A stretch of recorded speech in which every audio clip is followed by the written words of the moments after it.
Hear me when it gets loud, cause it really damn do. Welcome in everybody. Postman 1914 Mailbox Sports, and today we got something a little different for you on my end. I like to argue, I like to debate, but today we're gonna be real civilized and have a panel discussion with some of my content creator friends known on this YouTube streets.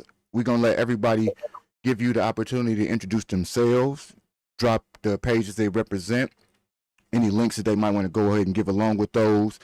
And because I am a biased guy, we're not going to start with my best friend. We're going to say the best for last because that's where my bias goes. So we're going to start down at the bottom of my screen where we get this man who some know in these streets as a Steeler fan, the one and only Janarius G. Honda. Go ahead and introduce yourself to the crowd, brother. What's good, y'all? Salute to y'all. Still a nation all day. Here we go. Season a week away, preseason a week away. Let's get it. I know you don't see too many Stella hats on the screen, which is completely utter blasphemous, but that's just me. But salute to y'all. How y'all feeling today? What's good, gentlemen? What's going on? What up? What's up, brother? All righty, who we got? We can just keep it going straight ahead. So we got right next to him over there. G Honda, what is your page? Tell me some info about yourself, man. Tell people how they can subscribe to you, by the way, because I don't think I heard that in case you didn't say it. Oh, sorry about that. So, yeah, you can find me on Stillmatic Sports covering Steelers content, currently covers Steelers training camp, old school and new school, also going to be live streaming, this seasonal games as well. I'm going to drop my link in the chat in a second, but covering all Steelers content. All righty. Stillmatic Network. And G Honda, I do believe you're a mod, so you can drop some links in the chat for me if you will. For yourself starting with, and we can go ahead and move along to the man sitting beside you over there, Zoe. Go ahead and let people know who you are. My name's Zoe from In the Zone Sports. I cover the Minnesota Vikings. I also cover the rest of the NFL teams and college football. And you can find me on all major platforms. We got the Supreme being in the corner up top. Go ahead and drop some knowledge on Supreme. Let them know who you are. What's going on, boys and ladies and gentlemen, everybody in the chat, everybody on stream, everybody just hanging out today. I am Supreme Overload. I am the host from the Purple and Gold Bars podcast. I'm also a regular member on the Real to Sports podcast on Saturdays as well. I cover mostly Viking stuff, but whatever news topic or team, whatever that's kind of sparks my interest, I'm always maybe one as well. So you can find me at Purple and Gold Bars on YouTube and on the Real to Sports podcast. Purple and Gold podcast. We got a lot of gold. We got a lot of gold in the house over here, to be honest, man. I know some variations of it, but as I stated, we get to go ahead and save the best for last as far as my biased eyes can see. Mr. Class, go ahead and let them know what you do, man. What up? G Class. I go by two names, G Class and the Creator Test Lab. You can find me on YouTube, Creator Test Lab, and YouTube and Twitch, both places. G Class, you can find me on Twitch. I stream weekly, but not sports.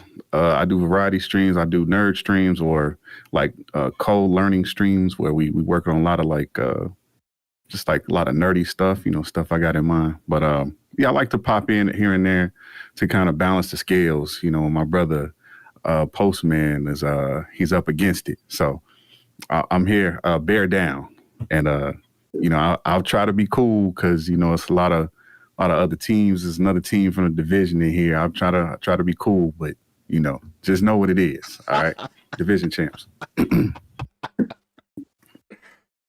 Hey, look, you got to realize that it hasn't been very many times recently that you get to puff your chest out a little bit in bear country, and we're gonna be honest. Do it while you can, and I think I can for a very long time right now. And being we trust. Let's go ahead and move on. So today, guys, this is how I got it set up for us. I have a delivery wheel of sorts. Those wheels have a panel wheel, which involves all of you guys' names, and I do got some other people that, due to some time constraints, will be here a bit later. But nonetheless, if your name pops up on the wheel, I will give you categories from another wheel in which you are able to choose a football question. That question can come in variety of answers. Some of those may be more detailed than others. Nonetheless, I will have follow-ups about all of them. And we do have a wheel that is what I classify as mailbag mayhem. Has very little to do with the structured questions that we come up with these times of the year as far as production, predictions, and so on and so forth. And while I want that to be a part of what we got going on, I do think that there are other ways in which we can learn about the league as a whole. I am an avid fantasy football player, so to have a clear lens of the performers that go with every uniform is something I have to have some due diligence about, and a little bit a lacking bias, to be honest. So what better way for me to be able to balance out my thought process about other teams' players than to kind of give credence to other people's thoughts? And with that being said, we will spin those wheels. We will answer some of those questions. We will go down some rabbit holes at time. Nonetheless, we are all football all the time. And we are going to pull up my first wheel, which will tell us which one of you guys is going to be able to help me out first. So let's go straight to it.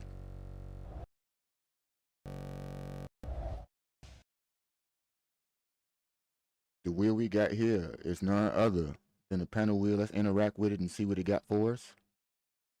It's going to give us a spin at some point if it's not doing me in, but it will give you a name even at the end. So bear with me, people. And this ain't the person's name who's supposed to pop up at all. I'm not liking that one. If anybody can see the name that popped up, give me a It minute. is Rock. Posty. You. Yes. What's the problem? Man, that ain't supposed to be the first name, man. What? This is rigged. It's like the NBA draft or the NBA lottery. Is this a cold button? I don't even want to answer the first question, but to be fair, the wheel did what it did. And so I will remove myself at this point. And now you guys get to pick the wheel I choose from. So will it be standard mail, priority delivery, forward, return to sender, mailbag mayhem, or special delivery?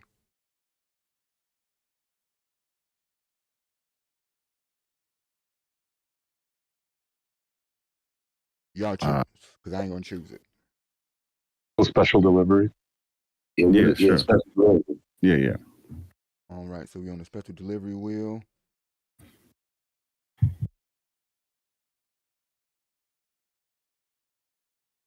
And what the special delivery wheel shall bring for us, I don't like. Find out. Usually my wheel give me more pomp and circumstance, to be honest. So, like I said, I don't do panel streams, and that may be part of the reason. But we're gonna find out nonetheless. Let's find out what we got going on for the interaction on this wheel, because I should see how to ask the question of me.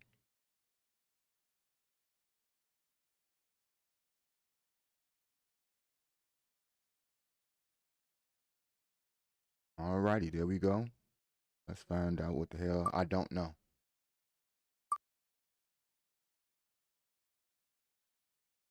That boy turning, ain't he? So our special delivery section is make a bet. In this particular wheel, if you are going to make a bet, your bet should be $100 on whether or not this will happen. And it says to us over or under 12.5 wins for Buffalo. Now, for me personally, if I got to go 13 wins for Buffalo, it's a real easy bet. It's a no. I'm betting the under. But this is why I'm betting the under.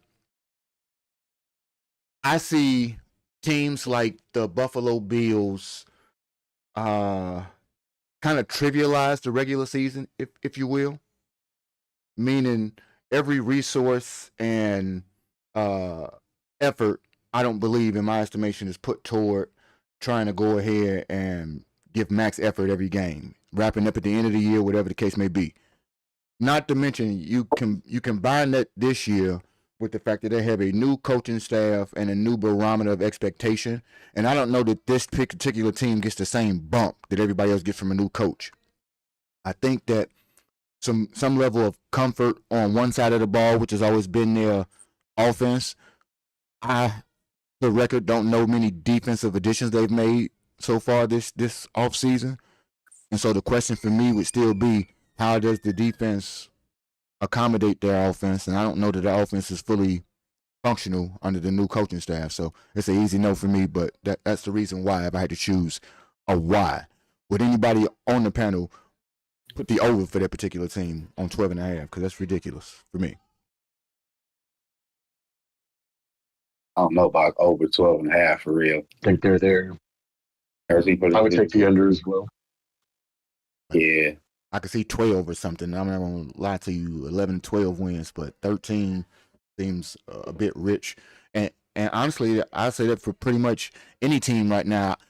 And while we're just on the subject, is there a team that we can think of front of mind that comes to you that you feel comfortable betting 12.5 on the over? Oh, man. I don't know. I have to look at somebody's schedule. I like the Broncos, though. I ain't gonna lie. I like the Broncos. And so, I don't even know if I could bet that. I think maybe the only team that I could argue that might be able to win 13 or more games that I would bet on might be the Rams. And it's only because that defense is going to be nasty and Aaron Donald might be back. And Super Bowl slump is a real thing. The Seahawks had one of those seasons where like everything went came right together. for them. Mm-hmm. The Lions, a team that the year before were a playoff team, won 9 games. The Eagles that were supposed to be a dominant team were a dud. They almost missed the playoffs and they lost a bunch of games at the end of the season. There were so many teams that were supposed to be good that just weren't good. And so they were able to capitalize on that. I don't think they're going to be that good. 49ers are deep, but we're kind of seeing what they offer. So that division might be the only division I might be able to justify. Cardinals are going to be garbage, though. So might be the only team you would actually bet on 13 wins or more, if that makes sense. I mean, in my head, honestly, right now, if we just had to look at it real quick, that is the only team I could say, especially if you would think about even a year removed, whatever version of Aaron Donald you get to couple with Myles Garrett, I wouldn't presume to be bad. And that does present you shorter fields for an older quarterback. Now, the only thing that would ever derail that, obviously, to me, is the health of Mr. Stafford, who I think just more so has an old back as opposed to it being a real problem for the season, but more so maintenance. I think it is what it is. As much as I want to sensationalize, his back hurt. His back hurt every year at the beginning of the year, and somehow it never seems to matter. So, it's kind of, I guess, the old man with arthritis that we would take him to be. No harm, no foul, and I could pretty much see that one. But Zoe did give me a quick rabbit hole, as I said I wanted to get down. Zoe said he had to look at the schedule. And so, to me, that would intimate, and let me know if I'm wrong, do you believe, or how much do you believe in strength of schedule, Zoe? I believe it to a certain degree. Because at the end of the day, New England Patriots, they are prime proof of the strength of the schedule, and the 49ers. So I got to believe in somewhat the strength of the schedule. And so, a percentage. Give me a percentage that you put stock into it. I'd say about 60%. Okay. G Honda. Yes, sir. I'm gonna take for my Steelers. I'm gonna take the over. Due to the mere fact that all bias aside, All bias aside. Okay, Okay, talking about a different team. We are talking about The question Oh, I'm is, sorry. I'm sorry. I'm sorry. I'm sorry. I'm Love you, sorry. I'm love so you. sorry. I My know. fault. My fault. I'm gonna My let. bad. My bad. My mess up. The Bills, right? So No, the Bills. no. Um, Hold on. Your percentage in hey, belief you in muted, Muted. postman. your percentage in belief in strength of schedule. What is it? Your percentage. I'm sorry.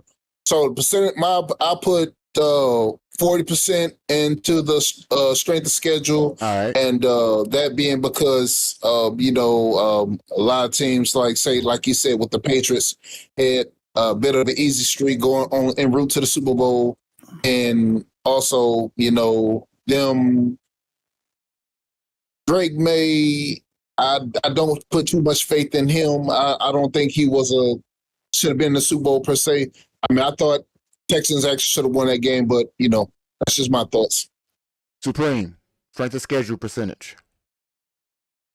I think it plays a big factor. I would say probably 70%.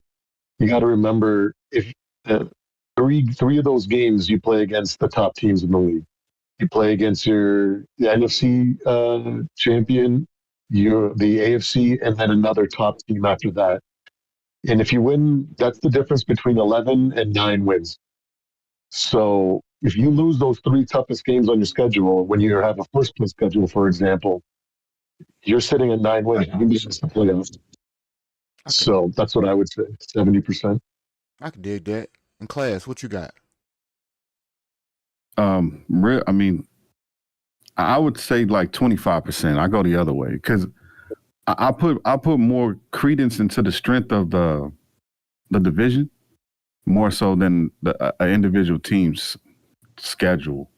I look at the toughest divisions, the Bears. The North being one of them. AFC East just don't seem that tough to me, honestly. The Jets and the Dolphins, and I'm not saying the Patriots were pretenders, but they're beatable for sure. They're beatable, especially with that guy at the center, at under center. I mean, 12.5 for the Bills. That feels like a lot, man. I mean, they would have to run through the division and then do a little extra. I don't know. But as far as your direct answer to your question, I would say like 25% strength of schedule, 75% strength of the division. Like, what did your division do, and what have they consistently been doing? I could dig that. And for me, one, I got to give Supreme credit. If anybody would have converted my thought or belief on why strength of schedule matters, that argument would have brought me to the dark side. But since I vehemently disagree with strength of schedule, it won't. But I mean, if it was a book report, you get an A for how he articulated. Because I almost wanted to believe Nelson agreed. And I thought to myself, I said, no. And this is why. Last year, to start the season, look this up, boys. The Bears had what they classified, even with the last place, strength of schedule was third in the NFL based on record, because that's what strength of schedule come from, the previous year's record. Let me tell you how, and conversely, my Bears, when they factor other people's strength of schedule out, they factored us into that based on us being one of those bad teams. And so since it is strictly based on last year's record, I think it has zero bearing on this year. One, roster turnover happens all the time. And while we can try to talk about the 2 or 3 teams that don't change because they are winners, it's about maybe 6 teams at best that don't do turnover because they are the playoff residents, if you will. So outside of that, you get a lot of parity for a reason. Worst to first happens all the time in one sport, and it's called the NFL because injuries, I'm sorry to tell you, happen during the season, not last season. And I'm going to give you, even as a loss, we played against Tyrod Taylor or Huntley or whatever his name was, Snoop. We didn't play Lamar Jackson. I was just about to say and that. whether we lost the game or not, that changed the dynamic and strength of schedule based on the spread for that game because they weren't expected to win anymore. So what I'm saying to you is, yes, I can look at how I have to play this quote-unquote first place schedule this year. But can I put stock in it? For example, Vegas and a lot of naysayers as far as I go tell you that we are going to have a regression as far as the Bears go for the year, and we're going to finish in third in my division. So If the season starts off by telling me, a Bear fan, that my team that won the division last year is going to finish third this year, you are telling me by proxy that I'm on somebody's schedule as a first place team. That's false. It's folly and it's fallacy, because I'm not a first place team according to your eyes all damn ready when the season starts. You already told me I'm not first place. You told me that I'm a third place team, or Lofsky or Vegas or anybody else. So what I'm saying is, by that metric alone, we can't tell me that strength of schedule means anything, because the schedule is based on last year's record. And they're already telling me I won't have last year's record. I'm due for regression. So if I'm due for regression, I'm not a first place team. Or unless that means every team in the division regresses with us, I'm not a first place team anymore by that proxy. So that's why I say that as much as we can look at it to begin the season, and it has, and I was being facetious when I say 0, I may give it 10. The buffering has to be in the outline of it, because the outline is constructed around the argument. So I understand it. But as far as it goes, we was predicted to win 6.5 games last year, boys. How'd that work out? And I was on somebody's strength of schedule as a bum. So what I'm saying is, yesterday's price ain't today's price. And if we're going to keep it in that thought process, I can't talk about strength of schedule. I could talk about strength of the week, because you may be 3-0 and then your quarterback go down and you ain't as strong as you was last week. So that changes this argument or narrative of strength of schedule. You see what I'm saying? So I can understand the hypothetical and the theory to it, but it's only a working theory. It's not practice. And we ain't talking about practice. We talking about a game. Right. Well, I mean, we know the NFL is a week-to-week league. Like, that's not even a question. It's clearly a week-to-week league, but they got to. Oh, gentlemen. This is the strength of schedule fit. To me, it always felt like something that they would use for people to bet on. It's hard to say, okay, each week this team will be at full strength, so now we can give you a strength of schedule kind of number. It never felt like a solid number to base anything on. It's not a bad number though, in my opinion, because you're looking at the teams going in, everybody's pretty much, well, going in, everybody's healthy right now. So we gotta base it off of something. I wouldn't base all of my predictions off of that though. I think that's what you said. Well, no, I just want to know how much guys' logic. Yeah, go ahead. And it makes sense. I get it. I get your logic. I'm an intelligent guy. I'm very analytical and logical first. But the thing is that history matters, and since the year 2000, there have only been 3 teams that have ever gone worst to first and then repeated.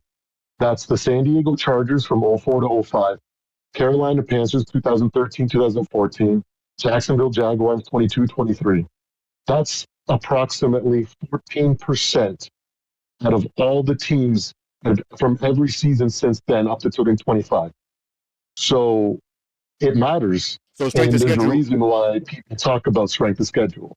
So strength of schedule by your metric would matter 14% of the time, because that's the only time that you can give me an example that you're worst to first, because that's the 85% of the time. No, you gave me worst. It matters. No, you gave me worst to first. So then at that point, you gave me a variable in my argument, because I didn't specify what team. I spoke of parity in the sense of worst to first, because I said you spoke of your team. No, I used my team as an example of being on somebody's team as a last place team last year when we talk about strength of schedule. I was factored into the strength of schedule based on being a bottom feeder, but I wasn't a bottom feeder when the season started for you. So you had to throw that away, your strength of schedule, because at that point, I'm not what you said I was. The Bears ain't who you thought they were, is what I'm saying. So, in proxy to that, I'm not talking about only the last place team when we talk about strength of schedule. Every team has a strength of schedule barometer. And I think that 10% of the time, it matters for a team, is what I'm saying. I don't believe that it matters. Now, for your example, based on trend, it may matter 70% of the time. So for the Bears, if we were talking about the Bears in particular, and you gave me that metric, I would lend 3,001% to your analytical theory right there, because at that point I got no dog in the fight to argue that. You gave me numbers, that are based in You got fact. 15% chance to Yeah, repeat, is yeah, what I'm saying, yeah. based on So history. yes, but that's 85% of the time, it doesn't happen. but those are talking about the last place teams.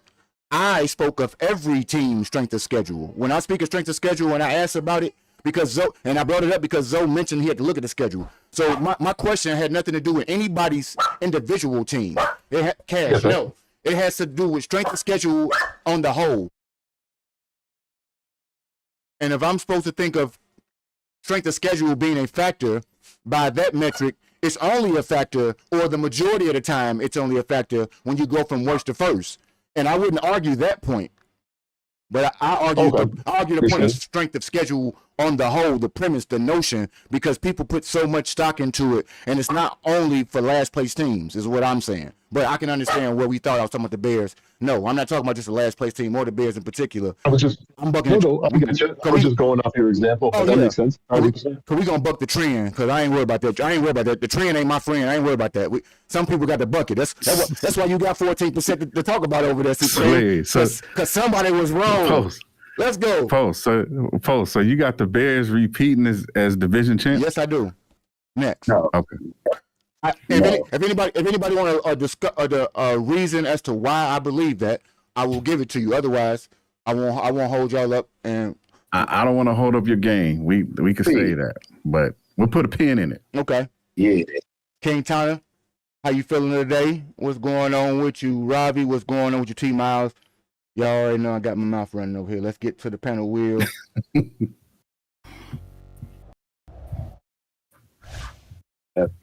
Wow. Let's see what we got going on.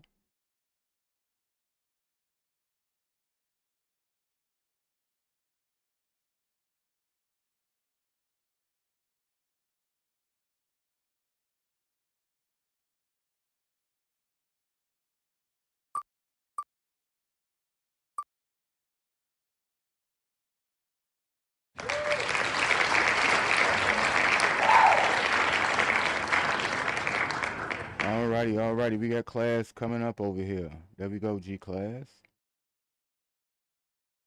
Mines are typically like that, man. You said I pick? Yeah. What are my choices? You have something's drawing me to return the sender. How about that? Return the sender.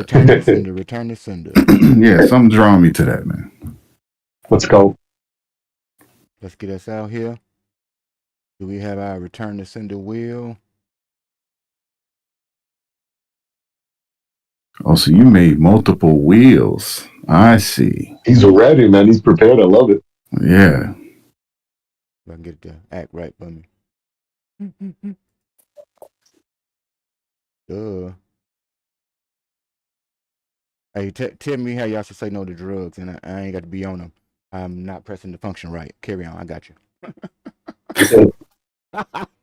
But I got it.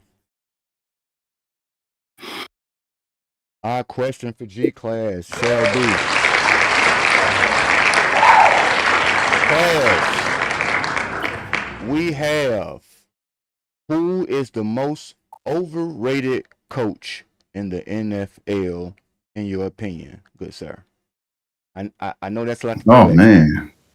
Who's the coach? I'm looking through the teams right now, man. You know, because just as prepared as you are, I'm just as prepared, brother. And okay. Well, let me surprise you a little bit. I like to see how strong the 49ers are without Shanahan, because I'm not 100% sure, man. I think the 49ers have a solid team. I think Shanahan can hold them back. In times where it's like it's gift wrap for you, man. And he gets in his own way. He's done a lot with the team though, as is, but some weird juju going on out there. I got to say that and then we're gonna find out whatever this accident was or whatever happened. We don't know. Well, I don't know. Something happened. according to him, he admitted fault to the accident. He said he dropped the phone, searching down in the console, and used at fault. Now maybe we can speculate to be some insidious, but taking your eyes off the wheel, look for a phone is insidious enough. So I mean that's Is that what he said happened? Yeah, he said that's what he said. Yeah, reaching down in the center console to get a phone that you dropped while you trying to respond to text messages while we drive is beyond me. But he went over. There's no way. You know why? Because they kept it quiet. But either way, we're gonna find out. He was at fault, according to him. And like I said, he may be. He was absolutely at fault. I mean, but he acknowledged being at fault, and he may be doing so in that context to alleviate himself of any other happenings around it. Nonetheless, you admitted fault there, and that's an interesting name you throw out there because, as much as I respect the offensive mind of Shanahan, I don't know that. As we talk about trends, you tend to not be able to get over the hump for some odd reason. And I've seen you get to the big game, but I was about to say he get him there, got him there twice. But I don't know that, and I'm being critical at the moment without having full scale knowledge of his play calling in those moments. But I don't know if it's a disconnect in the way in which you call plays in the biggest of moments, or whether or not these players are underperforming, i.e. the Jimmy Garoppolo underthrow. If besides certain things, it's like you always seem to be associated with the failures. And so at some point, can I not associate you with being the reason for the failure? And he's got to be the reason. Like that. I like that. I like that. I like that. I mean, bro, that's everything. If you break up with 5 people, all of them the problem, or it's you, Halle Berry. I'm sorry. You got 4 divorces. I can't believe it's all them. Hey, Postman, you know I like to hear this conversation, bro, because I did a live stream a month ago, and I had Kyle Shanahan on the hot seat, and people was mad at me. And oftentimes, and I'm being serious, we have a love or an affinity with offense in football and the way in which the game is played sometimes. And certain people we give free passes to because we like them more than they actually perform. I'm guilty of it myself at times. Lovey is one of the greatest defensive-minded coaches that I've ever seen. But he was so stubborn and cantankerous when it came to understanding that offense was not his strong suit. And he acquiesced about that one begrudgingly to get OCs in there. And at that point, they started just picking people for you because you ain't even invested in trying to pick the right one for your team. And it cost you to be so narrow-minded or short-sighted. A couple opportunities. And those things, like, because I love what you do for the defense and how you get us close. I overlooked your flaws. And it's like we guilty as fans of doing that, but we can be guilty of that from a distance too, because we only see a given amount of Shanahan games. And when I see you beat my team. So you look like you can't do nothing wrong, or you taking a team that's not so good and you're getting them to the playoffs every year. Tom Thibodeau, and we understand that. And I switched sports, but Tibbs is an excellent coach that can get you a championship. Mike just went out there and took your team and won a ring with it. So it shows you that something is the short circuit in that particular person, and maybe you got 7 out of 10 things, but in this case we need 80. And maybe you're missing that 10, but if I had to pick somebody, those would probably be the same person for me. Anybody got somebody different who you believe is the next coach out? Yeah, I like that. Got to think about that one. And who y'all got? Well, I was going to say Sirianni. I was going to say Shanahan too, though. You say Sirianni? Shanahan. Possibly Sirianni, and only reason I say that because that early exit in the playoffs, that was totally unexpected. But I think I think this year is going to be the make or break for Sirianni. To be honest with you, I can see that. You traded away AJ. Kyle Lemon better work out at that point, begrudgingly or not. He was producing for you, so you got to replace his productivity. The offensive line is older and possibly modified to a degree. So can Saquon rebound, if you will, from last year? Is the defense still the strength of the team? They just gave some money to Jalen.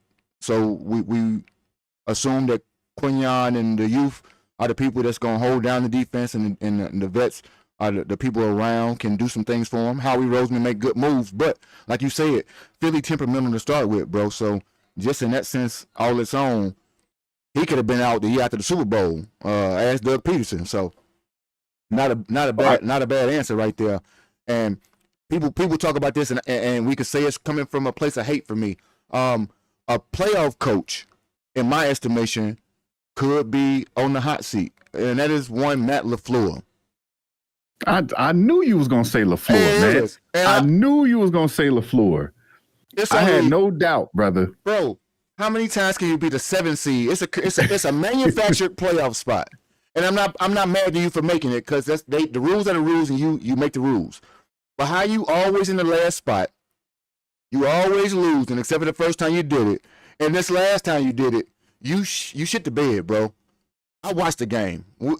I should have been whining, yelling, and cursing at the end of that game. Instead, I was exulting and cheering because you did it again. So, like, if Jordan is not who he's supposed to be, because people always want Jordan to be something that I don't think he is. He's consistent. It could be inconsistent. I know the good 3 or 4 moves he got, and they real good. But as far as you being the impetus for wins, you miss as many games as Kyler Gordon per season. And you the quarterback, dog. So I need you to not miss 4 games a year. But injuries, along with underperformance, are attributed to the coach. You changed defensive coordinators, if I'm not mistaken. You got rid of your guy, and you got a new one. Micah's supposed to be healthy this year. So at some point, once Game 6 or whatever come around, you're supposed to have at least 10 games with your vaunted defense to go out there and do your thing, and the rest is supposed to be history. You got what's my boy Tucker, the tight end coming back. Can't think of it. Yeah, Kraft. Kraft. He coming back this year, and I like him. And you good. You coming back. Your receivers, they like him. I love him. Don't even matter to me. But if I got to pick somebody, can you finish last in this division this year? Because I do believe they finished last. Can you finish last in this division? I do have them finishing last, bro. Minnesota scares the hell out of me because I don't understand what Kyler Murray is to them. I'm serious. And I say it like this. I don't care how lazy he is, how much he ain't been in the playbook and everything else. If you find one person that can motivate him, and I don't know that the KOC is the dude to do it, but if you find that dude, he can play football. He's not inept. So even if he's not an MVP candidate, being above average and being focused and locked in enough with the defense they have gives me pause or a reason to not take them lightly, if you will. In Detroit, whether I like them or not, your weapons are still your weapons, and until they find a way not to use them, even though it looked sloppy to me last year, your offense still produced numbers. Now, will that fall off with Petson? I don't know, but for the most part, you have found a way in some ways to sustain the ship. Now, I think Dan is on the hot seat, but I'm being biased because I just want to put Dan on the hot seat. But can you finish? I don't see Detroit letting that guy go. That's what I'm saying. They can finish him last again, and they hold on to what we just talked about. Love of somebody. Kneecap love. Other than productivity. And so, I mean, realistically, they lost in the final 3 weeks, 2-3 weeks. They lost that chance at the playoffs, or was it 4 weeks? That's somewhere true. in there. So what if you do it again this year and it's not in the last week? You see what I I'm don't see him getting rid of Campbell. And that's viable. I don't either. I told you it was a hate watch right there. But I'm just saying we can overlove sometimes to the point where those things that don't matter too much. His intangibles, right? Instead of winning, and you keep them too long. Don't hurt my feelings because I'm not a Lion fan, but just talk about people who are in the hot seat or could be in some ways. I told people last year that McDermott was on the hot seat, like he just said, and the people thought I was crazy. I got a video to back it up. And I thought 4 out of 6 of the people I said was gone, it's gone.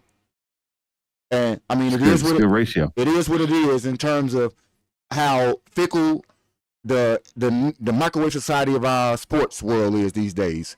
You don't get the chance to keep doing it unless you're a Nepo baby like a Shanahan or something like that. Because Aaron Glenn ain't going to deserve getting canned this year, but 9 times out of 10, you out of there. And do you deserve that? Do you deserve that? No.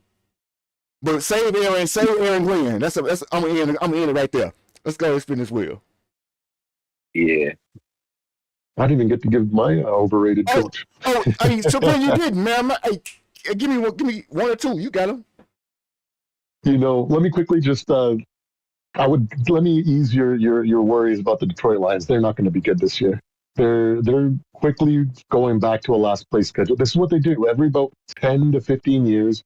They amass a whole bunch of first round picks and they get good for like a season or two or three, and they go right back to a last place schedule. They've overpaid everybody. They've lost 11 total players in free agency that other teams paid that they had no way of retaining. So they have a solid foundation of good players, but they're all their glue guys, the guys that did all the dirty work, aren't there anymore. So they're going to struggle this year. I would be surprised if they win 9 games. I'm not even joking. Last year, I said I would be surprised if they'd win 9 games, and they barely won 9 games. Right? So I have a good read on that team, and I wouldn't worry about them. But for overrated coaches, I would go. Wait a minute. Did you say the same thing about the Bears last year? I don't mean to cut you off. Last year, I don't remember what I put the Bears on. I probably didn't put them that high because I said it would take maybe a year for just click, for your new coach to rebuild the whole culture, but they exceeded expectations. They were produced like a year 2 team instead of a year 1. So I'm not mad at it. Yeah. But that's what happens when you project. You can only do based on what you see. Past. Yep. Mm-hmm. Past outcomes from other teams. Like what you see in history. I try to make a good educated guess. I don't try to go on feelings, but Supreme, can I ask you a question? When somebody says, Supreme, can I ask you a question?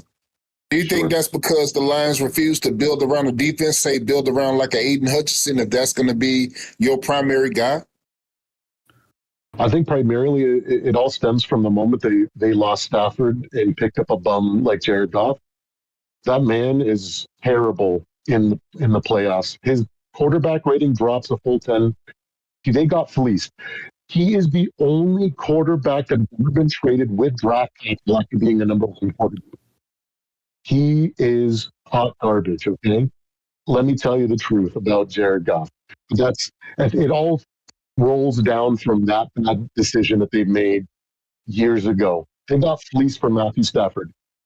You want to tell me that a team didn't spend, like the Rams didn't spend every freaking dollar they could to try to fix that kid? I'm talking, I bet you they brought in witch doctors, they brought in freaking therapists, they probably spent hundreds of thousands of dollars to fix that kid's mental. And after that, they said, nah, we're good.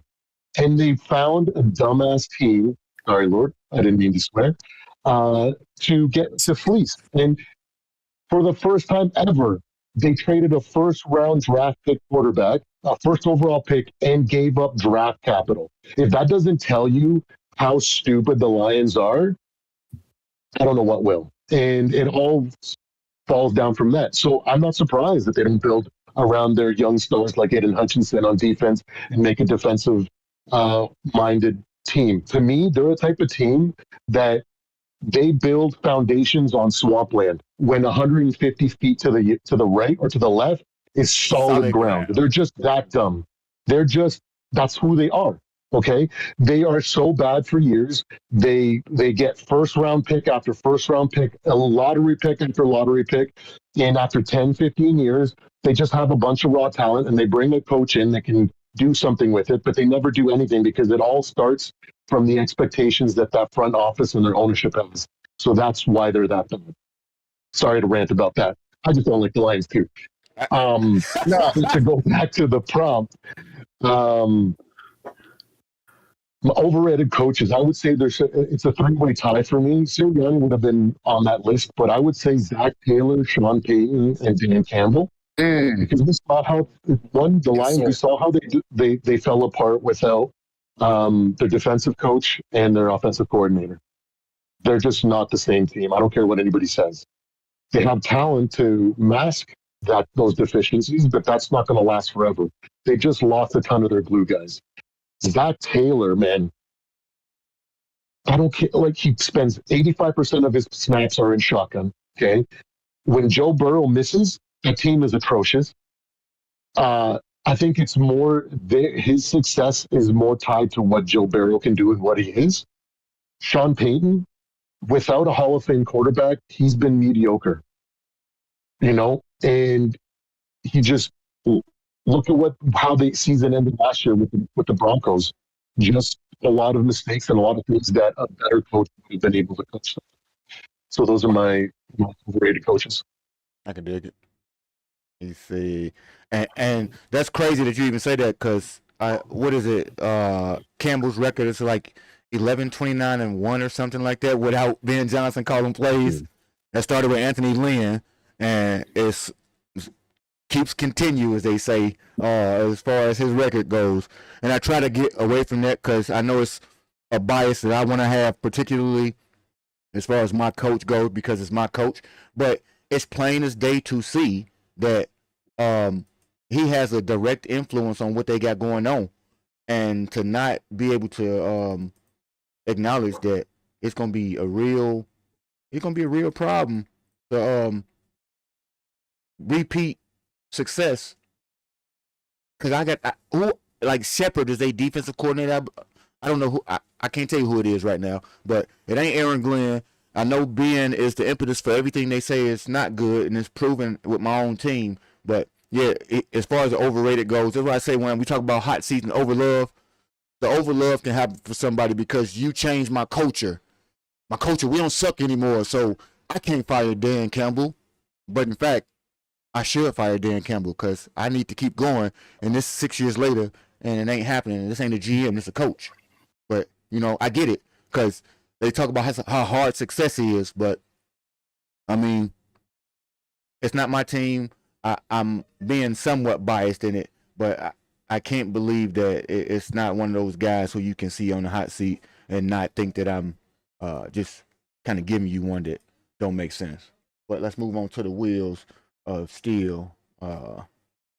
Find out who is next out here for us. Supreme, you hit the nail on the head with Zach Taylor, bro. Yeah, he's overrated.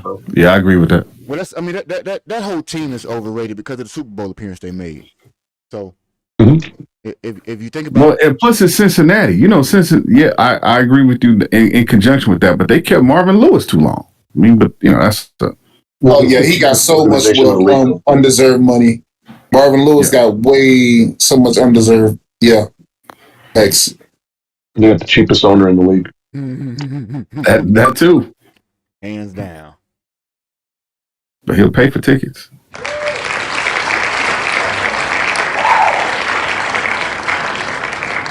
Big Zoe. We got Big Zoe is ready to go over here. Let me see, Big Zoe. We got posters due. I forgot about that category if y'all want to see a new one I got out here.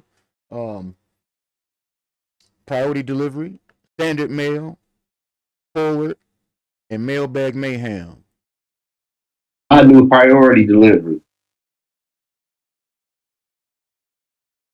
Priority delivery. That's the one where you get the receipt, right? You get the little tracker receipt. Oh, yep, yeah. You do get a tracker number when you got priority mail, any packages. You absolutely do. I just thought about what you said. Yeah, you do.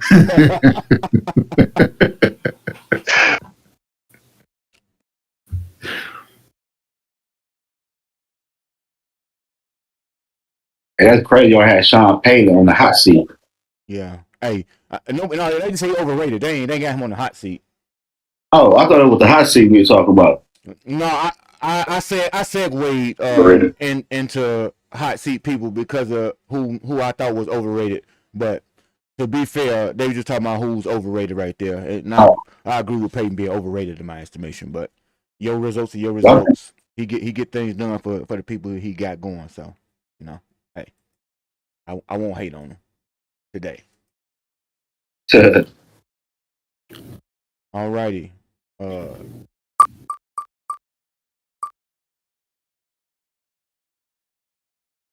I thought we gonna have Jihan to be mad over here.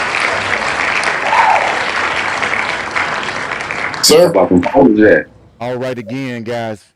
these are questions that in this particular wheel that I tried to gear towards the panel that should be here, but we don't have somebody in attendance at the moment. With that being said, Zoe, you want to go with the question on the screen? Jacksonville Jaguars over 8.5 or under, and this is a betting fashion. All of these are bets, meaning would you bet $100 on the over or under, and why? Or do you want to Jackson. spin the wheel again? You let me know. No, this is an easy one. Jacksonville, I'm going over 8.5. They won what, Sir. 13 games last year. Yeah. I like I like their head coach. A quarterback getting a little bit better. I gotta go with the over. That's easy money. Now, If they stay healthy. you spoke about that quarterback. It's a lot of controversy around Trevor Lawrence, and I say controversy because he's been in some discussions with Caleb Williams as far as Danny Parkinson and a lot of people on First Things First, so on and so forth. This is year 6 for Trevor Lawrence. Do you think, as a football fan, you know what Trevor Lawrence is, starting with Zoe? And if you think you do, how good is Trevor Lawrence? I really like. I'm not a Trevor Lawrence fan, but he had got better his years in the NFL. But I don't think he really. I don't think he have a high ceiling. He just a. I think he just a okay quarterback. Okay. Nothing great, and he not gonna like. He just all right. Supreme, what you think about Trevor Lawrence? I like him. I don't think he's kind of like in that Jalen Hurts territory where he's good, but I don't see him as great. You know what I mean? Like Jalen Hurts is one of those guys that like, yeah, I get it. He's won the Super Bowl and all this stuff, but like, I don't think he's one of those guys that carries a team. He's no reason Game that you changer. win. Yeah, he's no game changer. He does what he does. He's good, but I wouldn't be like, oh man, he's an all-time great. Now, if he wins another 2 Super Bowls or something like that, then I'm not have to say he's all-time great. But that's kind of the rationale that I have with Trevor Lawrence. I think he's good, but is he going to be that type of guy that's going to be the field general, that's going to literally lead your team, that's going to be amazing and be the reason you win games? Probably not. I think it's going to be like the type of quarterback that he wins as a team with his team. His team has to do as much as he does in order to win, I if can that dig makes that. sense. Yeah. And do y'all think that's more so because Lawrence is deemed actually good because it's personnel or because it's actual QB talent? I think at this point, I'm going to have to lean on talent. And I say it because, he's had years where we can blame coaching staff and the chaos around him. But at some point, like I said, this is year 6. In all of those years, I think I have an even number almost of when you had stability versus instability. So this year, what I would do is, because like I said, this year will give you an semblance of evenness. If this year you can reproduce at least like last year, it would show me that in 3 of 6 years, when you had a realm of stability and a coach that was conducive to an offense or something like that, I can count on you. And then I can throw those 3 years of absolute chaos with Urban and everybody else, as they knew not what they was doing, and it was a pissy situation.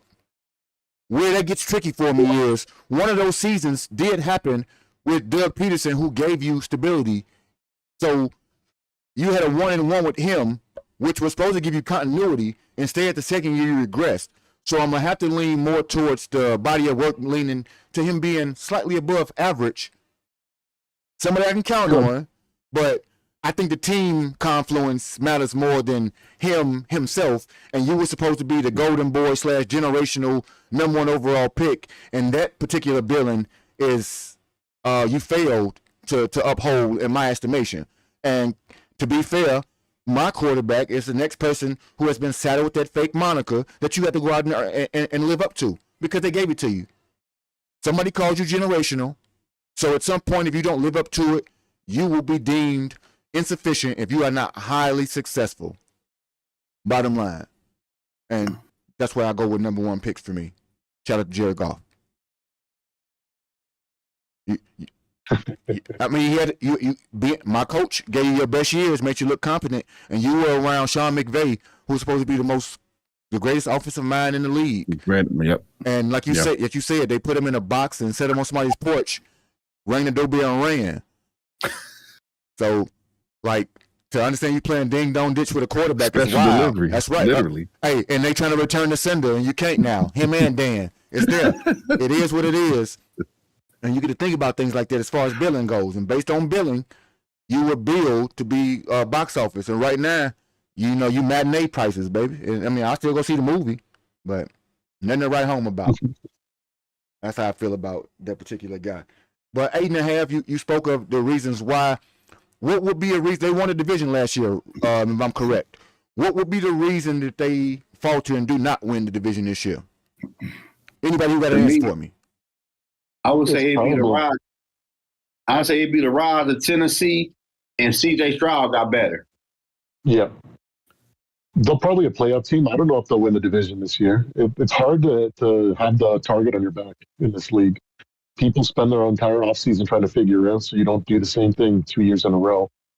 And, so are they a good team and they're on their come up? Yeah. But I don't know if they're going to win the division. Nah, they could easily be last in this division. Indianapolis, I don't think Indianapolis was a fluke. I know. That's got just no my opinion right now, though. And yeah, but the That's the only Texans, thing. good Lord, the freaking Texans, man. If there's any team I'm afraid of, it's the Texans. The quarterback is strange. The quarterback is strange because I can't figure him out. Some days he looks like a world beater, and other days he shouldn't even be on the field. That New England game, he shouldn't even been on the field. I don't know how else to describe that. It was sickening. I was sick for him. If he wasn't sick, I was sick for him. I digress. And I agree with you with Tennessee. I think Tennessee is on the rise. They're going to slowly get better. I don't know. I can't project wins for them this year, but I see them getting better. Jacksonville could easily end up last in this division. Easily. G, you got a thought about this right here, G? You got a thought about this, G class? I mean, G Honda, my bad. Well, the Texans, I will see them being back in the fold. I mean, this year I think CJ will be a bit better than last year's production. I mean, I think that really doesn't sit right with him, and then them having the top defense all year long. So I do think they will have a better year. I think CJ Stroud will turn a page. Now, with that being said, because he gave me a perfect segue, because it really is, I guess, a conversation to be had in this particular division. At the end of the year, who do we think will be the best quarterback in this division? Seriously. Got Cam Ward. He got Cam. It could be. I go with that. Y'all riding the Cam? I go with Cam. Y'all going with the Cam Ward? Oh, so we got. It's I don't know. It's one of those divisions that where really it's you don't know. Like you said, man, CJ Stroud confuses the hell out of me. Like, Man. bro, from year one, he looks like he's doing things like he's looking off safeties. He's reading his progressions perfectly. He's calling audibles like a veteran. Year two, our Minnesota Vikings destroyed his confidence. And since then, the boy stare downs receivers. All the things that he was doing in year one just doesn't do it anymore. I just don't understand. And then he's got moments where he does it again. And I'm like, what is wrong with you? Like, what has happened? It confuses me. So are we going to get, which version are we going to get? Yeah. I can get that. If he puts more of that behind his, in the past and he can improve, then we might get a slightly better version of what we got last year, which wasn't horrible, but it wasn't great. It wasn't good. It was mediocre. Maybe he can get to average, and then the year later he can become good again. Like, I don't know. But Trevor Lawrence, he's got one of those situations. Like, he's going to have a harder schedule. People are going to be looking to put it on him, and he might struggle. He might regress a little bit. Cam Ward has literally everybody. He's in everybody's blind spot. And he's a very talented quarterback. I really wanted him to do well last year. He throws a beautiful ball. He's got a little bit of mechanical work to do with his footwork and whatnot. But if if he gets a good quarterback room and a good coaching staff there and brings them along, he's got all those intangibles and he's athletic. So because he's going to have the ability to catch people off guard more than everybody else, he might actually produce a better season. Is it going to be Phillip Rivers that starts for the first part of the season and then Daniel Jones? Like, I don't know Not sure. who's going to be the quarterback there. So, like, really, who do you bet on? It's like a complete toss-up, in my opinion. So, And that's crazy that you Well, say they- that right there. Because, like, seriously, Didn't go ahead. I was just gonna say, didn't they pay Indiana Dan? I mean, Yeah, he got paid, but he still, but you know, his he on pup still, I believe. his So, Achilles. Yeah, he probably won't be back till like week 7, 8, 9, maybe, depending on his healing. Okay. and I'm gonna say So I'm gonna somebody say can 6 or carry- so for him because he a immobile type dude for real. As far as he ain't fast, he a lumbery type of dude. So I think his lateral movement would be decent for him to come back early. Only because, like you said, who else do they have? So he might have been aggressive in rehab.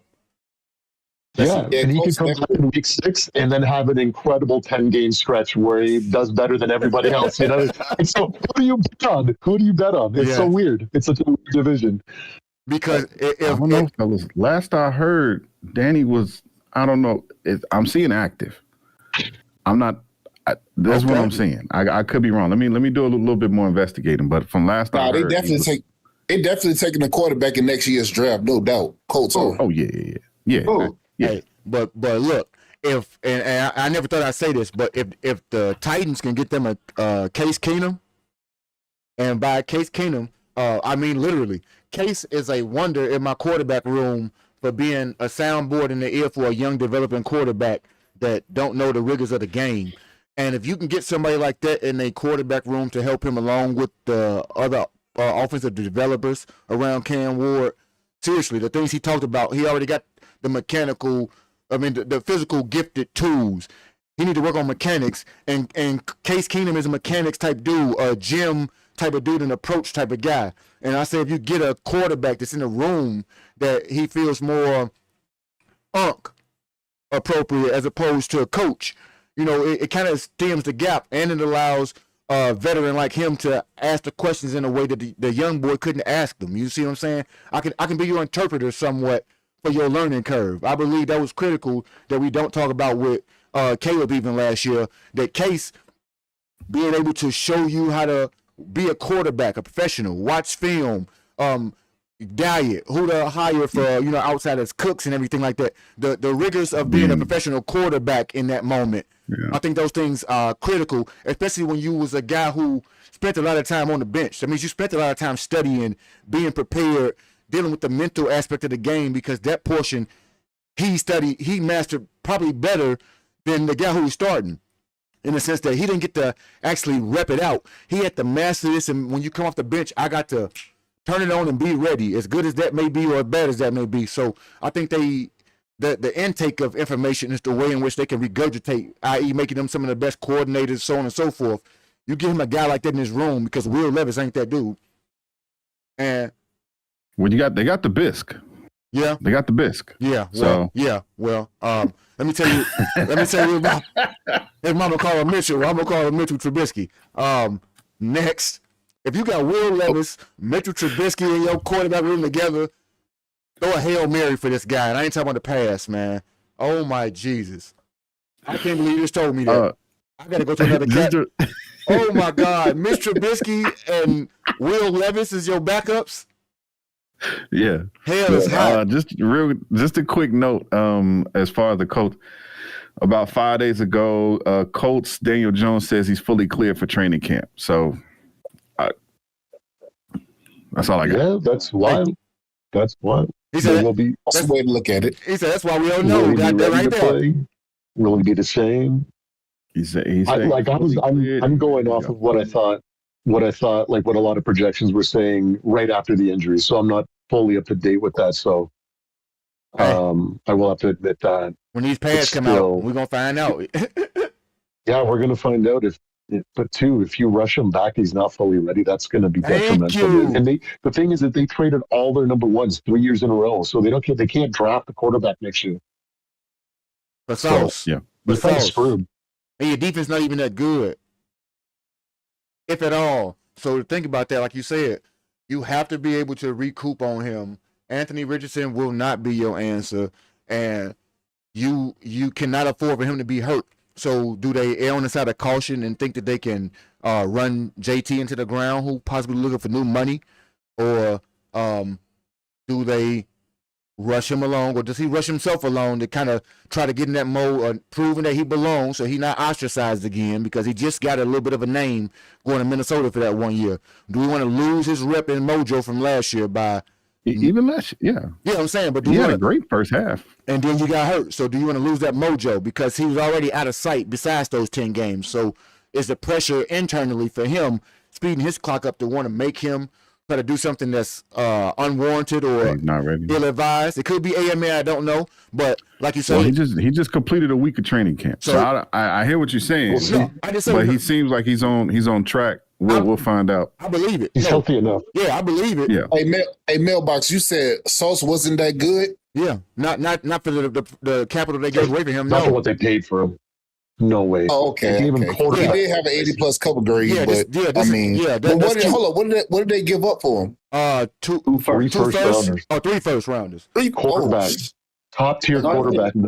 Never Prices. mind. I retract my statement. Never mind. I Watch retract. out the side of the field. Yeah, Like you got all that 3 sauce. first rounds. Hey, you got all that sauce and no noodle. You understand what I'm saying? You can't. You got to have some noodles to put that sauce on, baby. No spaghetti in that house.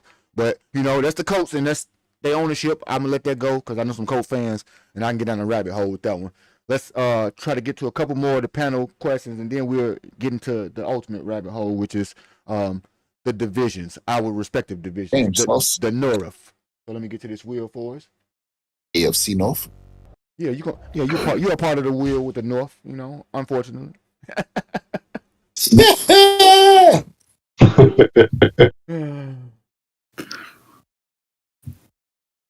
Alrighty.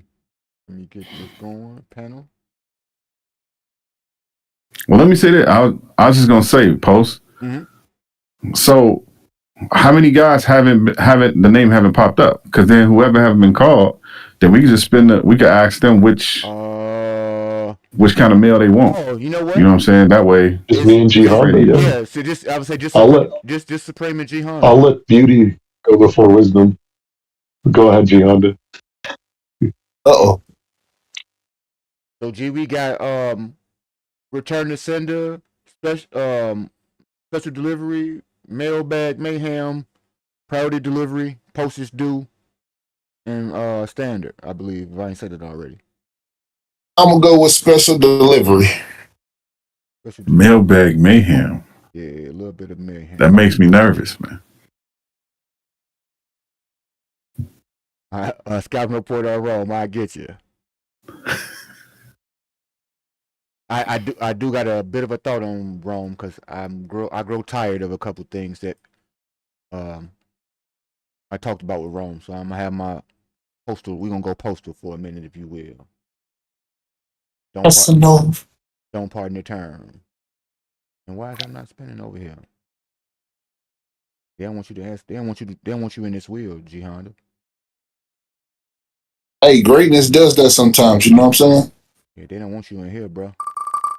When you the city of 6, you know what I'm saying? That happens. They don't want you to answer nothing. I mean, 6 little boys, G-Class. Ain't this some dirty I see shit? you drop your head. Pittsburgh still a Get to question. talk about his team. Let's go. You did that on purpose, He man. was waiting for this shit. You did that on purpose. Hey, I wish I could have. Pittsburgh Steelers over. Hey, no, it's all good. It's all good. All right, so Steelers over under 8.5 wins. I'm gonna take the over. And why? Because I think this West Coast offense gonna unlock a lot. Because last year we had Tomlin and Arthur Smith, which I thought personally was a dark cloud over our whole offense, being that DK was the only offensive weaponry to a degree to which we had Fry moved to, in which he had to restructure because he didn't produce the way he was supposed to. So, we saved $5.5 million on him.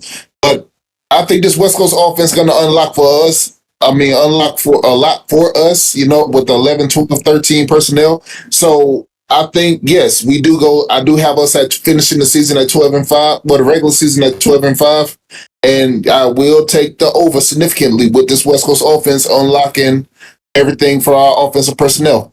He said he juicing it to the 12. Now I'm curious to go on Vegas right now and see what that'll pay me. Because while I won't put the unit you'll put down, I'll throw a shekel on humoring myself to see what that juice would be to give 12.5. Because Vegas ain't giving them 12. Hey, I like 12-5. I like it. 11.5 on Vegas. I can only imagine they got to be at least plus. Hell, you probably plus 330 to win the division. So I want to know. Hey, the Tropicana juice is worth the squeeze. hey, well, what? Let Hear that? me find. Dang. I'm curious to know. I got to find this out right now.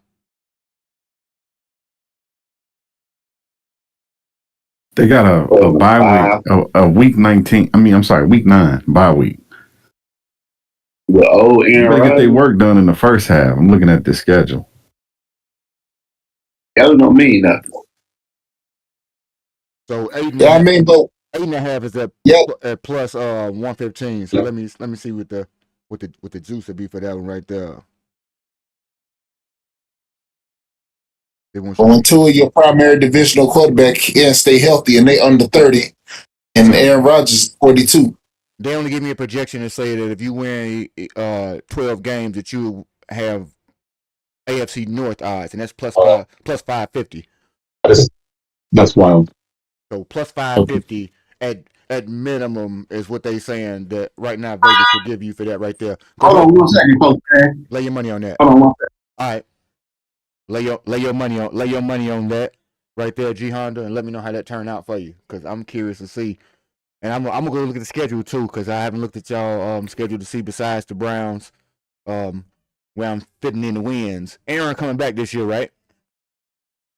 Yeah. Okay. So Yeah, you know it. You know it. You got his jersey. This is last year though. We're getting rid of that guy. That's what he said. He said that last year also. So we don't know definitively. He did an interview on NFL Network. He said, "This it." He said, "This it. This it." I know. He said he said the very same thing last season. No, but he said it this time next to his fake wife.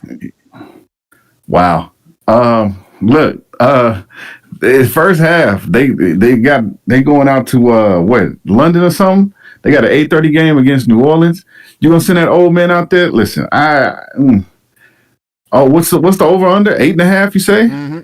8.5. I don't see it, man. I see him getting 8, maybe. Hey, over 8? No vision. Ain't no way. Hey, Tomlin. That's no vision. Tomlin say ain't no way. You can discount double check that one. That's no vision. Hey, now let me see who in the division. The Ravens, the Browns, and the Bengals. So I'm going to have to count the Browns out for right now. This is what we're going to do. That's fine. I think the Browns will be a little bit. You counting out Deshaun? You counting out Deshaun Watson? I'm counting out. I'm counting out all of them. All of them. All 17 quarterbacks. All 35 DBs. It don't matter who you get. I'm counting them all out. Cincinnati. 9 times out of 10, the trend is my friend, as Supreme like to tell you over there. Joe Burrow gonna be hurt. So how many games is the only thing we're gonna ask, as opposed to if. We're gonna ask how many games. You know, we know the type of guys. And so G Honda, in your division, you might get split. Now let's see what you do outside of that. Because what you finished last year? First or second? You went first? We went first. We won division. Okay. Yes, sir. Okay, so now we get to see a McCarthy, who is the most I don't know if he should be a laziest. I don't know if he's a rated coach. He just like, he a coach. He's lazy. Not bad. He's not bad, type of guy. Playing war. Yeah, but he did a lot of damage. He did a lot of damage in Shot-Town, though. Hey, let me tell you something. We ain't talking about that.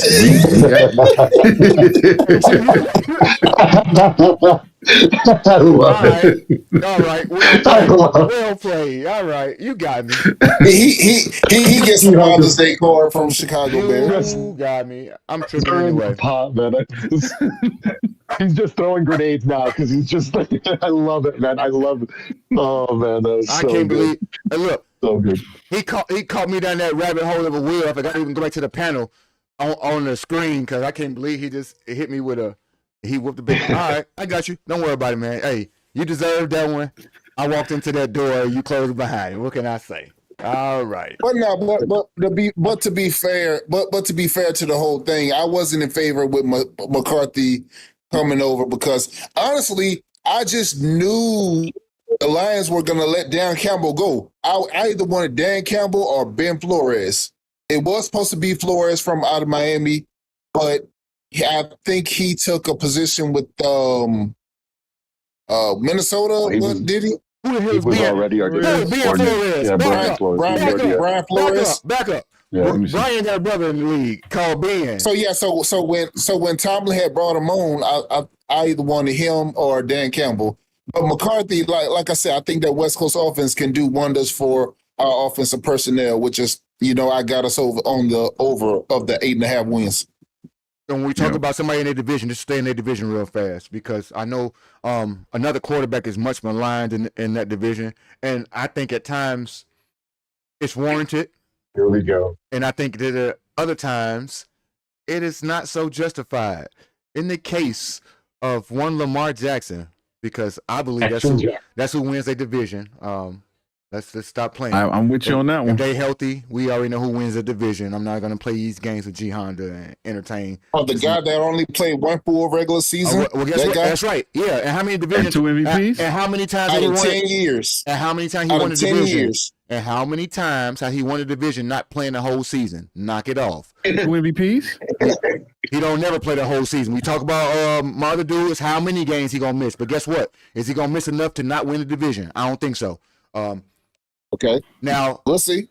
We go back to I would say 2 years ago in the playoffs where Lamar tried to be too much of a quarterback for the masses and cost himself what I think may have been his only shot at winning the Super Bowl. I will be honest with you there, because I believe in that game.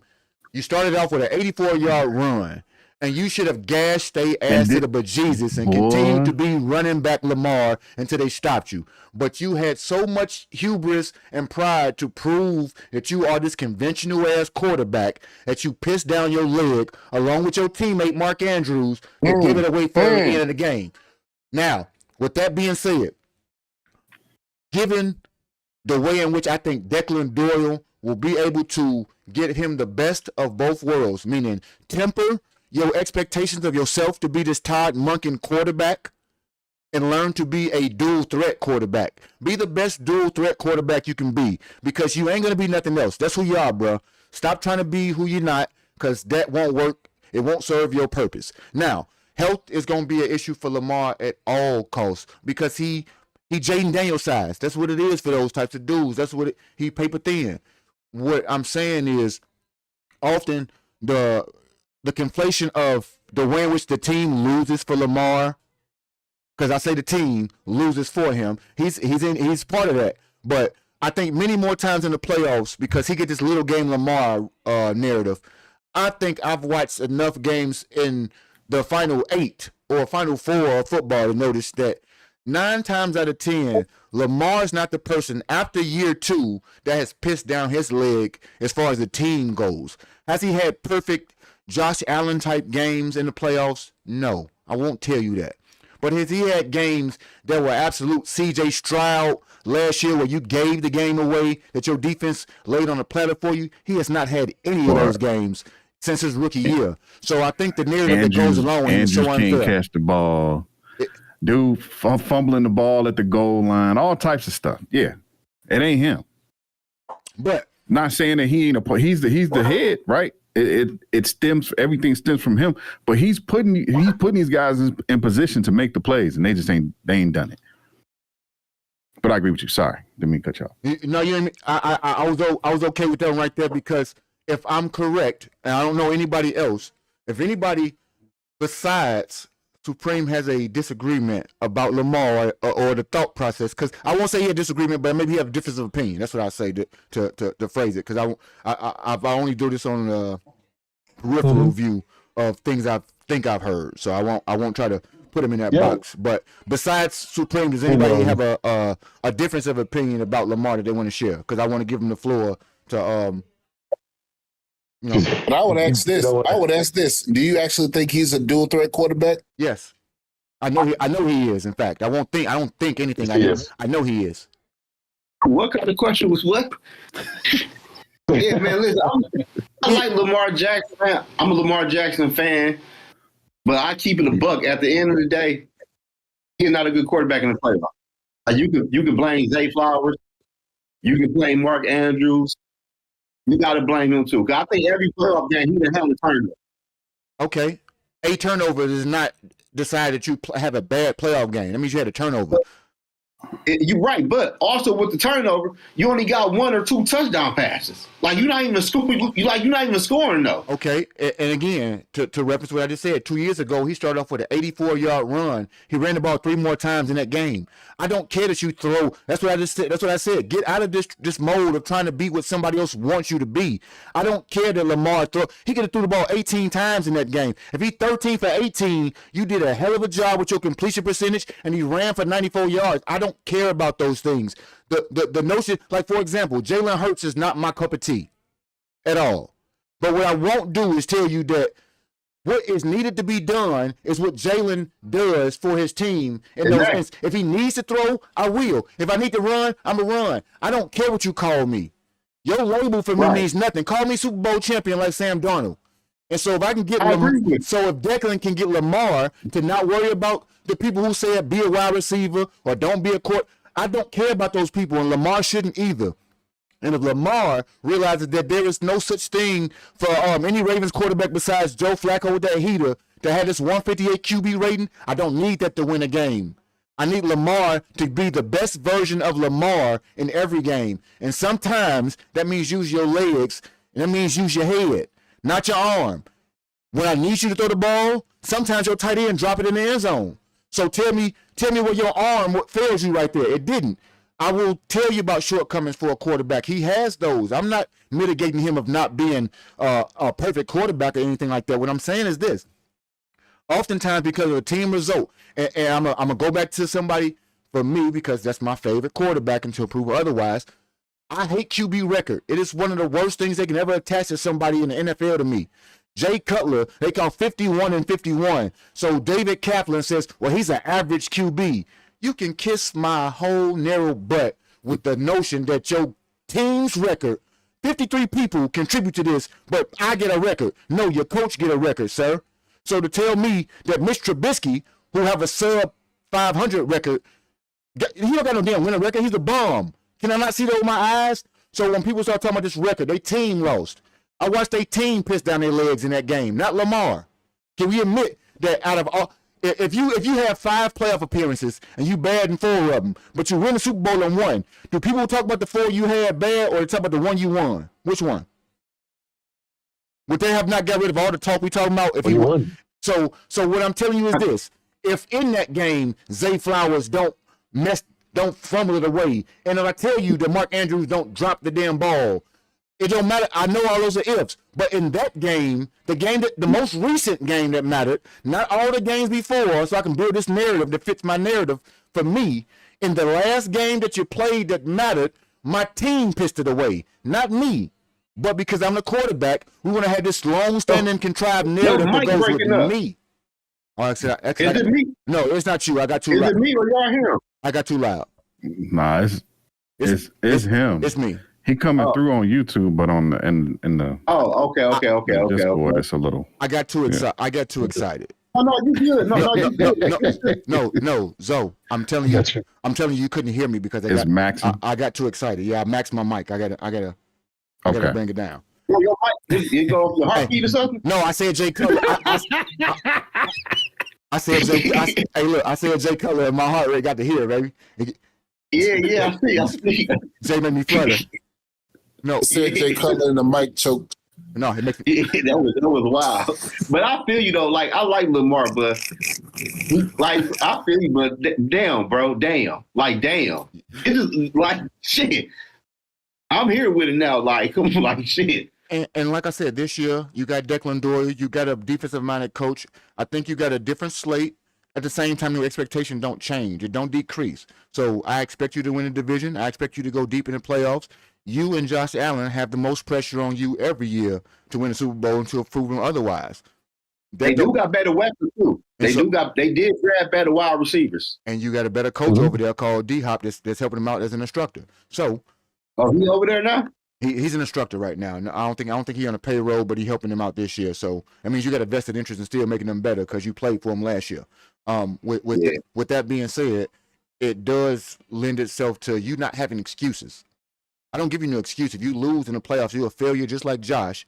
But what I'm saying is it's so microscopic that we put it on Lamar specifically when his team doesn't do well. But when the Bills don't, it's, well, Josh did everything he can do. No, their team fell or pissed down their leg, and I'm going to hold everybody to the same standard because my team wins the ring out here, and sometimes your quarterback could play his ass off, and things don't go right. But I saw in the most recent game, because recency bias is where this matters, in the most recent game, the quarterback did not do the wrong things. In fact, he did the things that were needed to win, and my players that's supposed to back me up didn't. When we talk about those players, we move into this nice little segue of pass catchers. I have a pass catcher that is much maligned in the last offseason. One Roman Dunze. Wait. Did we do that last wheel spin? We did, yeah. Oh no, we didn't. No, Zodan. No. Supreme answered. That's who it was. When it comes to that division, I see it wildly different than you guys. And let me preface this by saying Lamar Jackson is actually one of my favorite players. I really enjoy watching him in the regular season. The ability for him to just show up to places and just, you don't see like games at that level of just like craziness, like busting out like a 70-yarder. You know what I mean? Like he's exciting. He's dynamic. It's dynamic, yes. The regular season Lamar, I'm a big fan of. I think he's an exciting quarterback. I like what he does. I've literally watched every single snap of this man's career. And I can tell you, he's only thrown a back shoulder pass less than 10 times in his entire career. That's 10 years. Okay? I pay attention to everything, bro. I agree with everything that you said. That, yes, if he's going to win a Super Bowl, he's got to play his game and he's got to stop trying to be a pocket quarterback, a Statue of Liberty kind of guy where he's just throwing everything, right?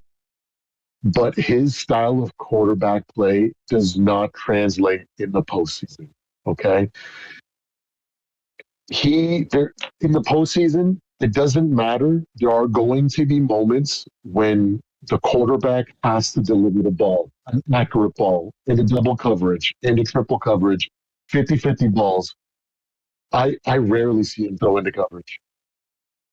In his entire career, Todd Monken, I think, was his best coordinator because he did such a good job of hiding his deficiencies. There were so many creative plays that he designed where it seemed like it was going to be a run, and Mark Andrews or Isaiah likely breaks out because nobody's paying attention to them because they're thinking Lamar's running, and he stops and throws over the whole everybody for a wide open 20, 30, 40-yard game. That's why he puts up a lot of yards. He was very smart at maximizing what he could do. His accuracy is a problem. And when you get to these moments in the playoffs where the quarterback has to do what they need to do in order to win a game, he's not there yet. He doesn't have that, and he's never worked on it. And we're 10 years into it. I would have been able to excuse that year 2, year 3, like I did, but now we're in year 10 or going into year 11. At this point, you haven't done the work to develop that accuracy like you should have, right? And so when I look at that division, I don't know what that offensive coordinator is going to do with him. Is he going to be like Todd Monken, which is going to maximize him? Yes. Is he going to be somebody that's going to force him to do just Lamar things and then sacrifice other areas and therefore lose game? I don't know. I don't think it's going to be the like top tier version of that team this year. Maybe next year once they figure things out, because they need to have games. They need reps. Yeah. And we saw what Jalen Hurts was with a rookie coordinator they imploded at times, Yeah. right? So I don't think, like, when I look at their over unders at 11.5, I'm like, I would have said 9.5. Yeah. You know what I mean? I would put the 10 and 7. I would put the Bengals at number one, at like 11.5, the Steelers at 9.5 or 10, and then the Ravens at 9.5.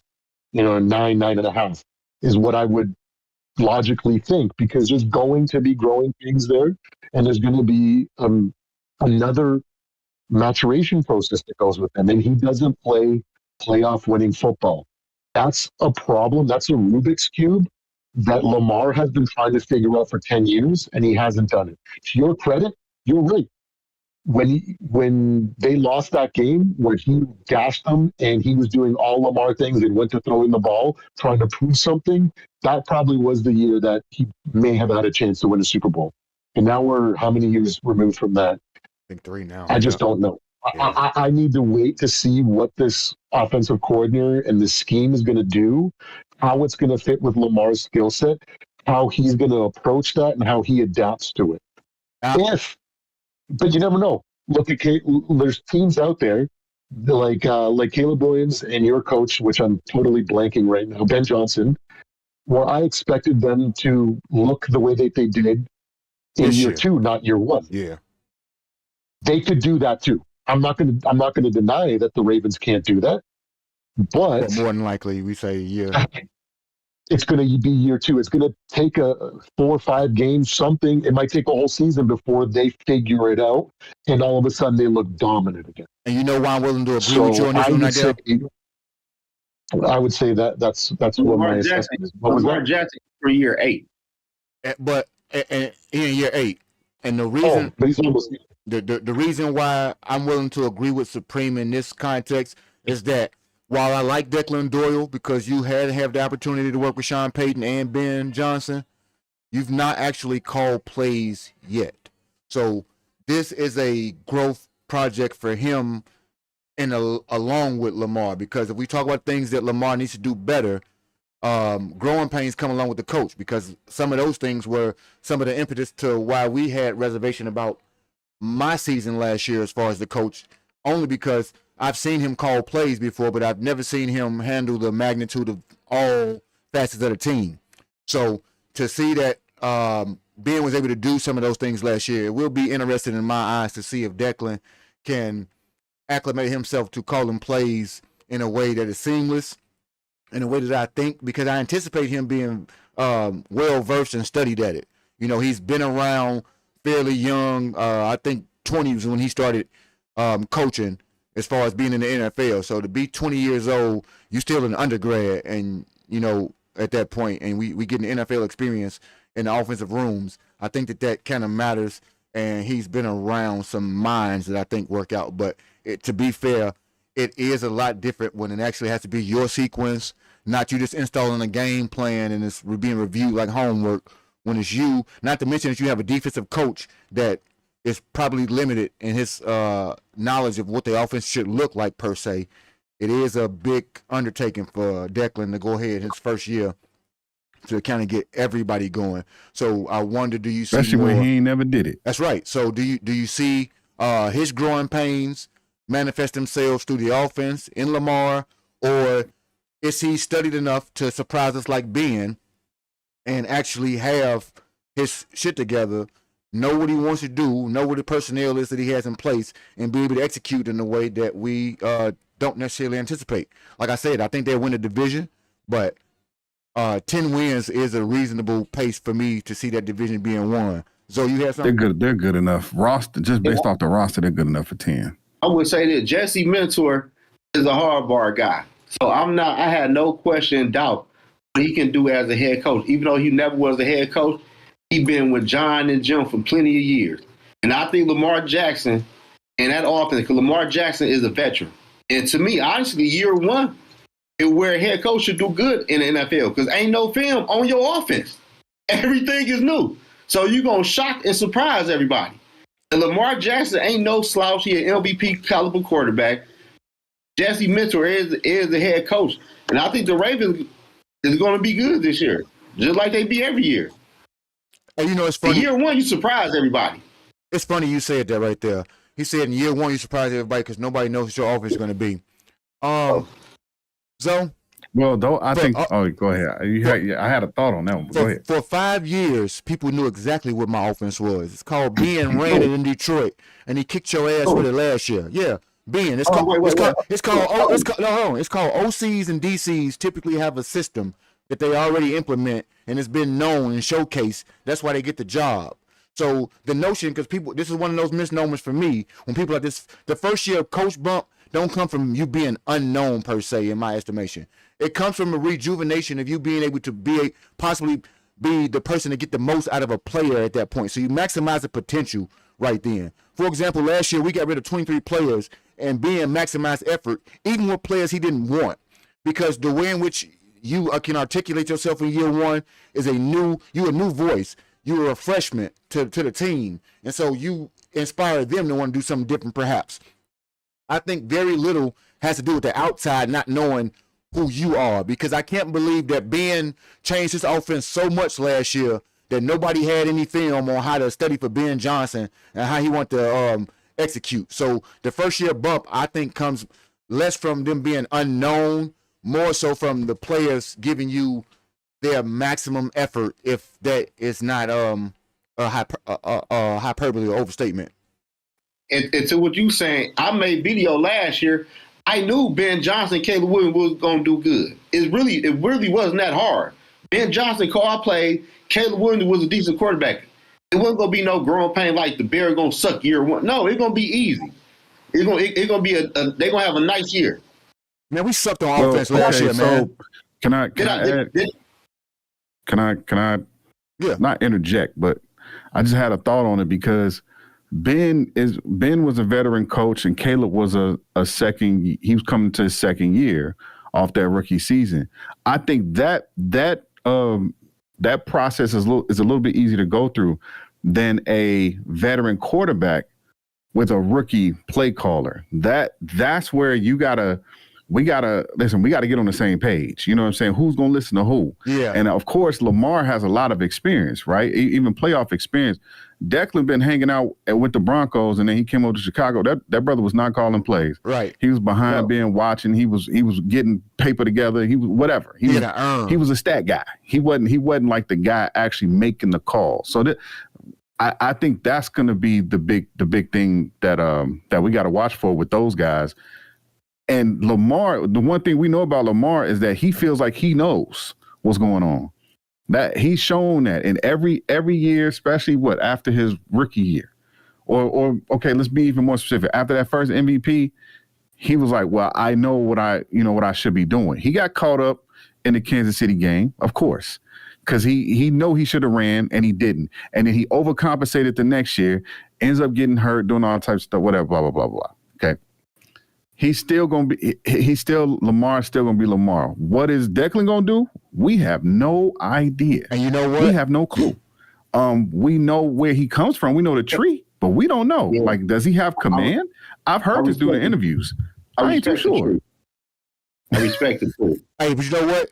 Right there, in that instance, right there, you just made me have to eat a statement or retract one just that fast, because what? I started my whole debate of the first year coach and somebody not knowing. And while Declan is not the first year coach, he is a first time play caller. So the bump that Zoe just spoke of, that team in particular, unfortunately, I have to be wrong in saying that could very well happen because he's never called a play before. So nobody knows what to expect from Declan Doyle. So the example that you gave, while I massaged it to every coordinator being hired straight from pedigree, you just gave me the example, which I know is more than one. You just gave me an example right there where I was wrong. You exactly right in that a coordinator can give you that bump, or an unknown can give you the bump, I should say, because everybody's not known as to what they're gonna do. So yeah, touche to what you just said. So my bad. I think you're trying to be funny, girl. No, I'm not trying to be funny. No, he's serious. You just proved me wrong right there. Everything I just said was fucking wrong because you just gave me an example of somebody in the conversation we having that is an unknown. I went off on everybody else that wasn't him. So, like I said, Touche. Wait, And who was the I, example? Because I didn't hear it. I'm sorry. and I Who was do the gotta say this though. No, he said that the first year bump was a real thing as far as how teams get those extra dubs, and I refuted that because everybody had some on film when in fact everybody don't have something on film because we don't know nothing about Declan, so they got to cross their fingers and figure out. But what was who did you say the example was? Declan Doyle. I didn't hear that. Declan, the Ravens coordinator.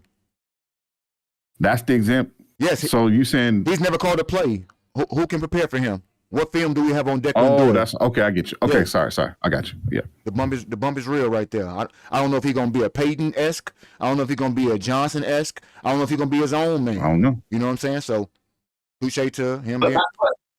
And y'all can look this up. If I'm not mistaken, I think every time Lamar Jackson get a new OC, he win MVP. I could be wrong, but I think that's true. Shit, so that's another thing.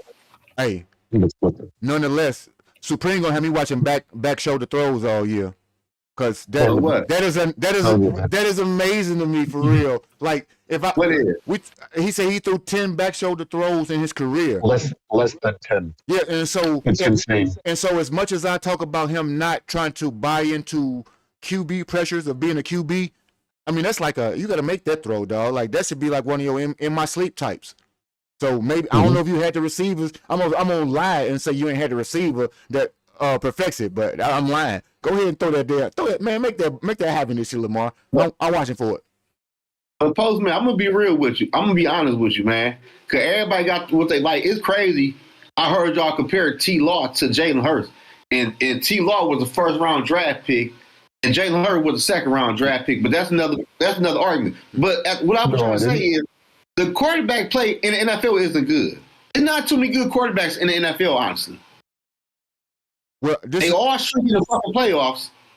I didn't compare them. I just said it's the same way that the same theory or the same view that I use on Jalen is how I see Trevor Lawrence. Is that was the first? Oh, it should be different because he was the first pick. No, but I'm saying that like the same way that I look at Jalen Hurts is that regardless, I see him as good, not great. And reason being is because most of the time the team backs him up. The team does most of the heavy lifting. It's not him, right? And then that's the same lens that I view Trevor Lawrence. I'm not saying they're the same. They're not comparative. I'm not even comparing them. I'm just saying, but when I look at Trevor Lawrence, I think he's a good quarterback, but the rest of the team seems to do more of the heavy lifting than he does. So at times he does good things. At times he's great, has great moments. But I've never been like, oh man, did you see that game where Trevor Lawrence literally carried the team? I don't know if I've ever said that about Jalen Hurts either. And that's all I'm saying. Not comparing them, but that's the same lens that I view them as. Good quarterbacks, but not great. Yeah, not expectation. Just a quick stat update. Zoe was asking about Lamar's MVP years, 2019, 2023. He had new offensive coordinators. 2019, it was Greg Roman, and in 2023, it was Todd Monken. Okay. So into the chat, if y'all want to throw some money out there on Lamar MVP odds, y'all go ahead. Y'all do that early, and if it's looking good, you can prop swap that thing and go ahead and cash out and then move along. You don't got to go through the whole season. You can start out with I'm telling y'all, certain odds you look at how they can progress through the season. I'm giving y'all a betting tip right now. I'm not worried about an actual result happening for certain teams. For example, Pete Crow Armstrong in baseball. Shohei Ohtani is the favorite every year to be the MVP. Pete Crow Armstrong was 40-1 odds at one point. That was the closest thing to him. I'm a Cubs fan. Those $10 on 40-1, when my man is now 4-1, I could sell for $174. I'm gonna wait a couple more weeks, let him keep on heating up because Shohei not pitching right now. I don't expect Pete to win the MVP in real life. When it's at a point that I think it's worth selling, which is now, even if I wanted to, because it's 17 times what I put in, I can get rid of that, and I won. I'm not worried about the actual result. but sometimes we can infer how we think a season might start or how it may be up until a certain point. And I can cash out on all of those things. So when we make these bets, MVP odds, rookie of the year, all those types of things that we can possibly cash out on mid-season or during the season, do not hesitate to make some of those plays, because the things that we argue and disagree about right now, maybe Trevor Lawrence. Trevor Lawrence finished 5th in MVP voting last year. So let's say at the beginning of the year, Trevor Lawrence's odds for MVP was absolute trash. Don't even tell me they wasn't. But towards the end of the year, somebody, if they were smart enough to take heed to it, threw $5 or $10 at it.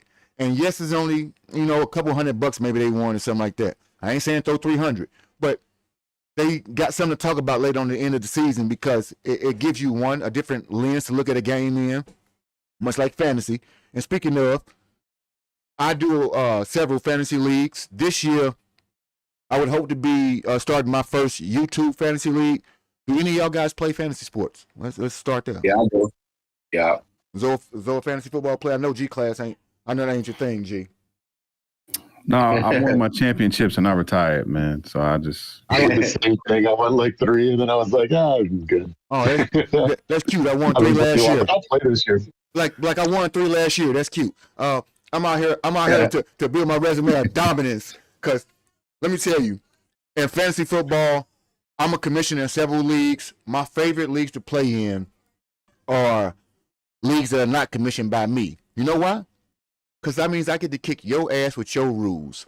I'm here to win on your terms. I don't want to win on mine, because I feel like it's a home court advantage. I'm coming in your house to shut your mouth and everybody else. So that's how I like to do things in that, which brings me to one wheel that I got to find over here, because it's an over or under wheel, and I don't believe we had anything to ask on it. Give me a minute, because it's going to start our conversation for all things AFC and NFC.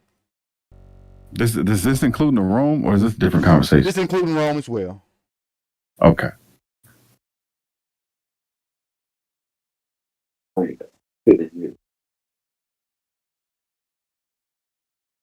ain't even go to Mailbag Mayhem. That's crazy. I'm looking at that now.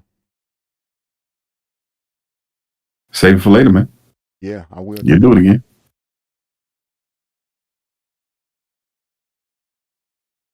No, maybe I didn't pull it out there. I'm sorry, did I fall asleep during all the Lamar Jackson talk? You fucking I can't stand you, man. I was being sincere. I nodded off.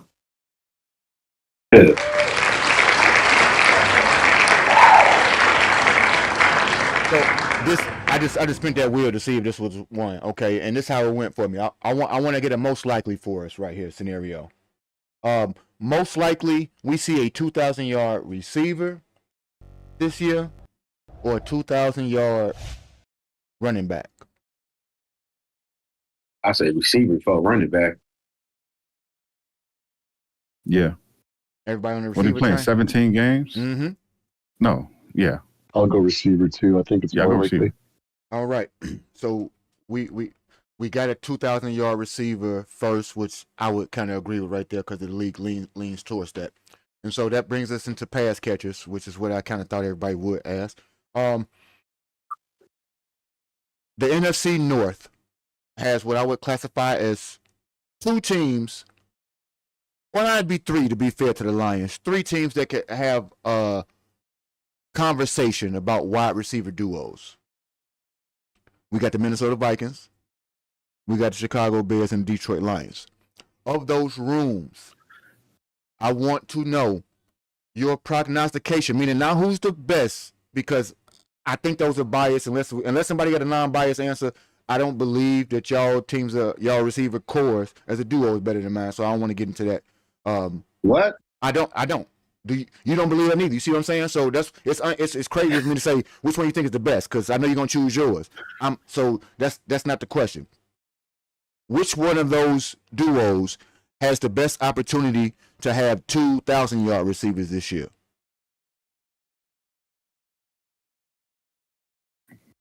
I think I know where you're going with this.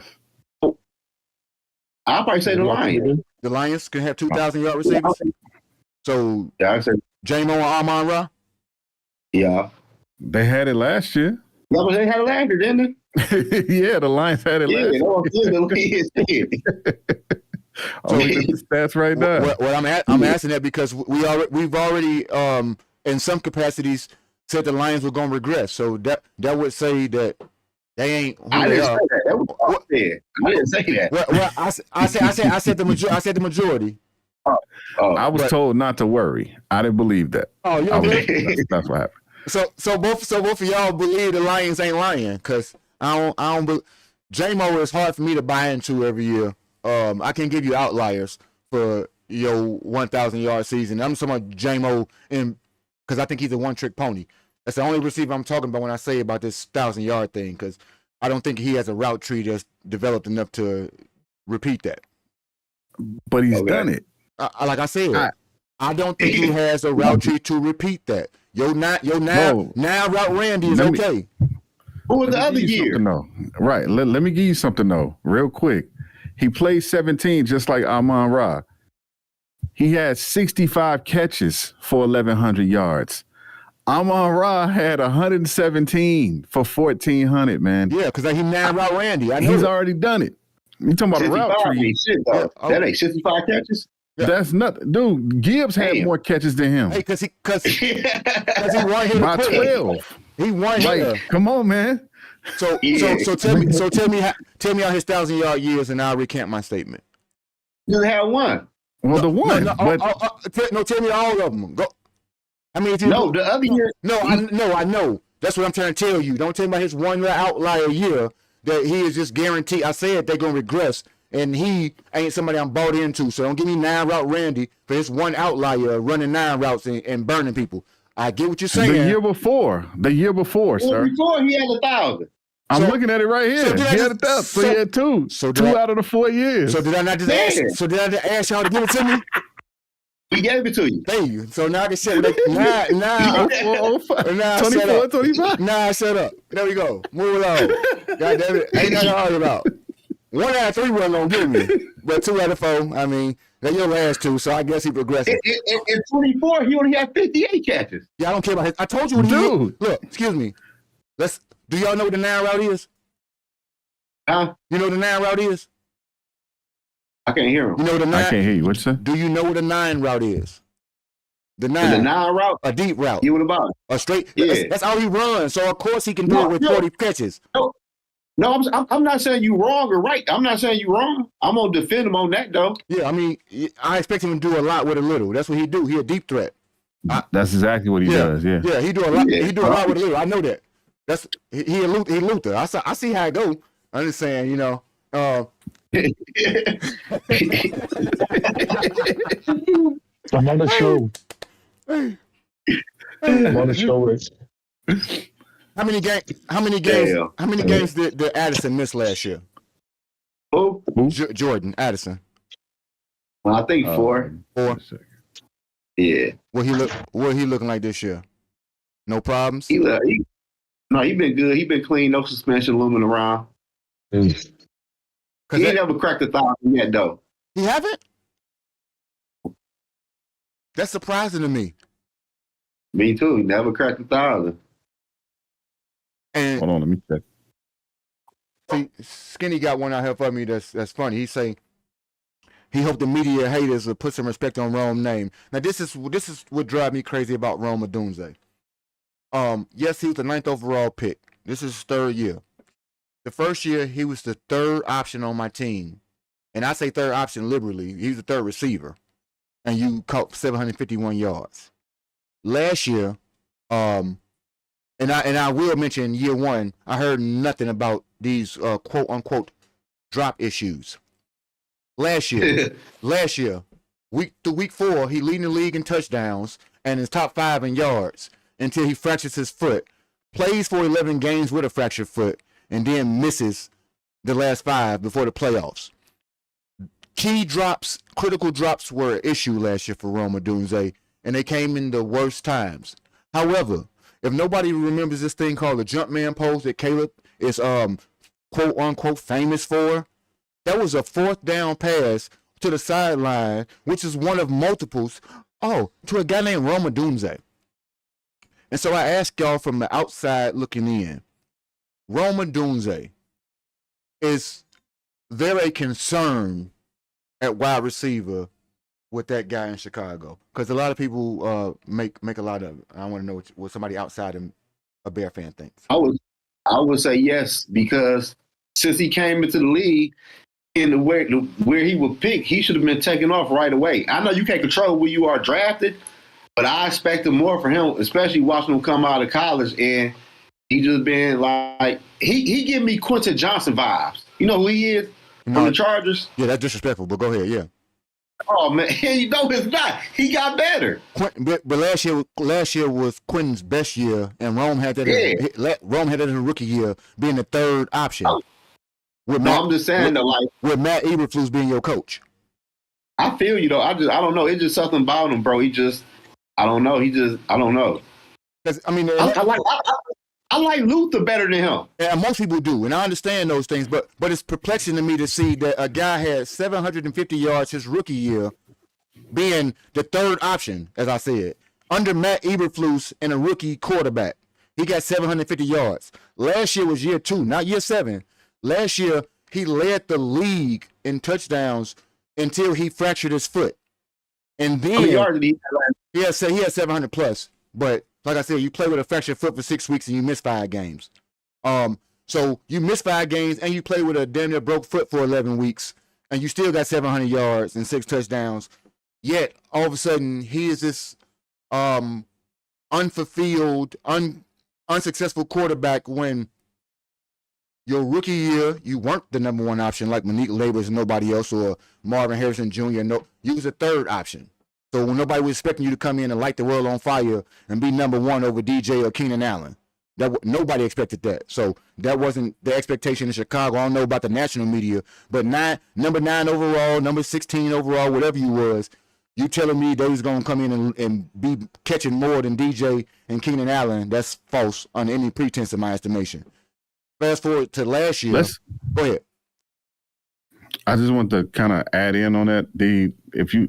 One thing that's troubling, I can't say it's Rome completely. He had 101 targets his rookie year, only caught 54. He had 90 targets his second year and caught 44. Yep. So that's QB wide receiver being on the same page issue. It is. And even despite of that, he's got 9 total touchdowns over the 2 years, and I expect him to do better. And look, his rookie year, check out his contested catch ratio. I believe he's one of the top 5 in contested catches. So when we talk about those balls that he didn't catch, how many of those sailed over his head because Caleb wasn't throwing accurate balls his rookie year? Because we oftentimes throwaways, the way in which they score. Because he got sacked more than anybody. Yeah, and the way in which they score targets. If I throw the ball in your direction, I don't care if it's out of bounds or anything else, it's a target towards you. And some of those can be skewed, but it is something that needs to be improved. Go ahead, Zoe. But Postman, like when I say he give me Quentin Johnson vibes, you got mad at me. Yeah. But I'm looking at his numbers. Yeah. And they're the same. Tell me about Quentin Johnson. Go ahead. He had 51 receptions with 735. His rookie year, he had 431, 2 touchdowns. His second year, he had 711, 55 catches, 8 touchdowns. And last year, 51 and 735 and 8. So he gives you Quentin Johnson stats. I don't think Quentin Johnson's a good wide receiver. I think you just got you're a deep bomb threat, and last year was your best season as far as looks. I don't think Rome has looked bad. I watched Quentin Johnson because I played fantasy football. The way you look, I'm saying the way he looks is disjointed and happenstance with yards. I don't see the same play style. What I'm saying, I'm not talking about productivity. I don't look at Rome and say you Quentin Johnston, because Johnston, I don't think very much of him, and nor have I since his rookie year. Like the rookie year, and he's only 22nd. He was 22nd pick, so he's first round pick as well. But if I were to say, like, I expect Rome to be something closer to T. Higgins than Quentin Johnston, is what I'm saying. I'm not talking about the stats. But yeah, I'm talking about. I feel you though. It's just, what you talking about, it's something about him, though, bro. I can't put my hands on it. It's just something about that receiver, though. Aren't they the same height? If I'm looking at it, I think so. Rome is an inch taller. They pretty big. Similar build. They big guys. And like you said, I tell you, to me, he give me his vibes for whatever reason. So if Rome come out here this year healthy and give me 700, 800 yards, then you all right, Zoe. But what I'm saying is, his rookie year, I'm not giving me a Copus to nobody, but his rookie year, you the third option on your team with 750 yards. You can't tell me that's bad. So, Right, so at that point, we only grading last year. And as I stated, last year, tell me when Quentin Johnston led the league in touchdowns. Last year we ran the ball like crazy. No, but I'm saying no. But when did Quentin Johnston lead the league in touchdowns? At any point? Never. So what I'm saying is, through week 4, my dude was top 5 in both of those categories until the injury came about. So while I cannot prove that it was the injury, he was amongst the league leaders until said injury came about. So this year, because most people talk about his foot, they be like, well, his first pressure, he said his foot won't never be the same. Newsflash. If anybody breaks a bone or has any type of long-term injury, it will never be the same. That does not mean. He clarified that. Yeah, but that don't mean that you 70% of what you were. Not being the same can mean that 2% of my natural formation is gone in my bone. That's 2%. It's not detrimental amounts of things when people talk about rehab. So when people hold on to, and even though he clarified this week and said that he misspoke about his prognosis, he won't ever be the same. But his breaks, the way in which he's run, the foot healing, those things were not, besides additional scarring, which is not abnormal, those things weren't something that gave him a club foot, and he's never going to be the same type dude. So if this year he comes out and gives me 800 yards and 90 targets and 43 receptions, that is all wrong. I have enough of a sample size to deduct that you are the problem, not your coach, not your injury, but you, because everybody else, including Luther, Colston, and all the other guys in the bunch will be able to prove or disprove your talent if you don't have it that way.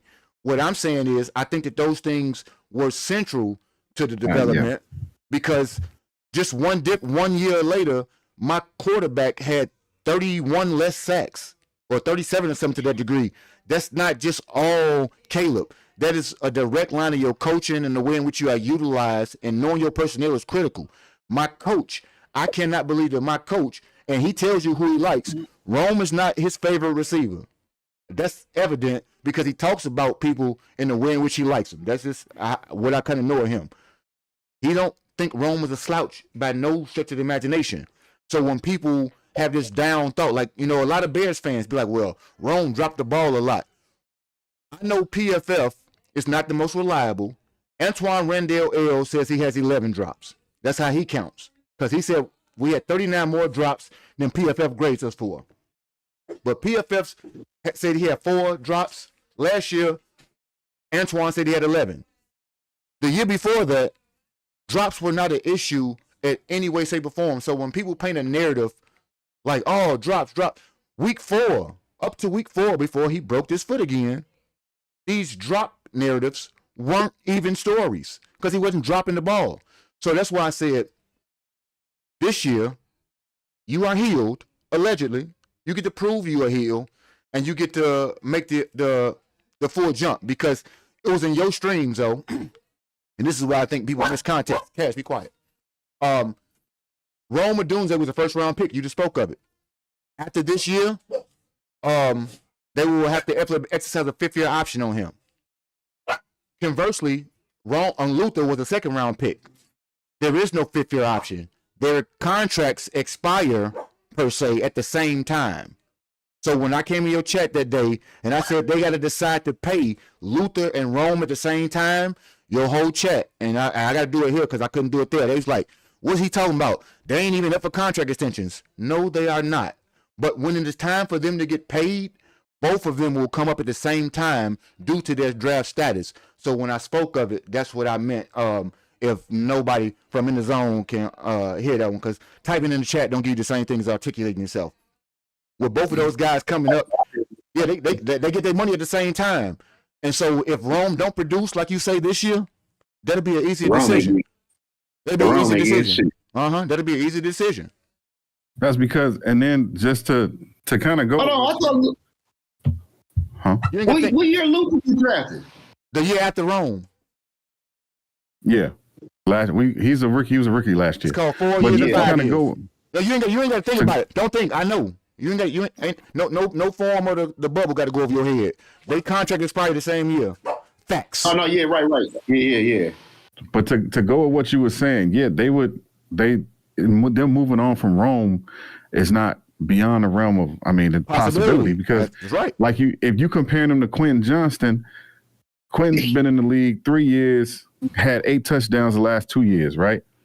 But he was drafted in the first round, 21st overall. Rome was like what, 5th? No, he's 9th. So yeah, they're gonna be like, you giving us 21st production. No, get somebody Were they the same draft class? 2023. So No, I think last year was Quentin. 2024. No, Quentin was a year before. Yeah, he's been. This is Rome's 3rd year. Quentin's going into his 4th. Yeah. Okay. I'm scared to ask where Quentin came from because I think it was Washington. But carry on. I don't want to talk about him right now. I don't know what college he came from, but as long as it ain't there, I'll breathe easy. Rome going to be like T Miles just put up there. He said Rome getting 12 to 1,300 yards. He like Rome a lot. In case y'all know, I think both of my receivers have a 1,000-yard threshold. I agree. I think it's the floor. With them staying healthy. What I will say is this year has been the summer of hype for number 10. And if number 10 does not outperform old Rome Odunze, y'all can kiss my ass in here talking this crazy shit about how Rome ain't shit. Because this is what I'm saying. I love Luther, and I think Luther gonna be a dog. But the way in which my fan base it's like you and divorced Rome already, and they on to the next one because he could being chosen and being love him. I believe that Luther got a chip on his shoulder out this world. I think he is going to be a headache for a lot of people, but I don't think that he's going to be the headache that totally just pushes Rome to the side.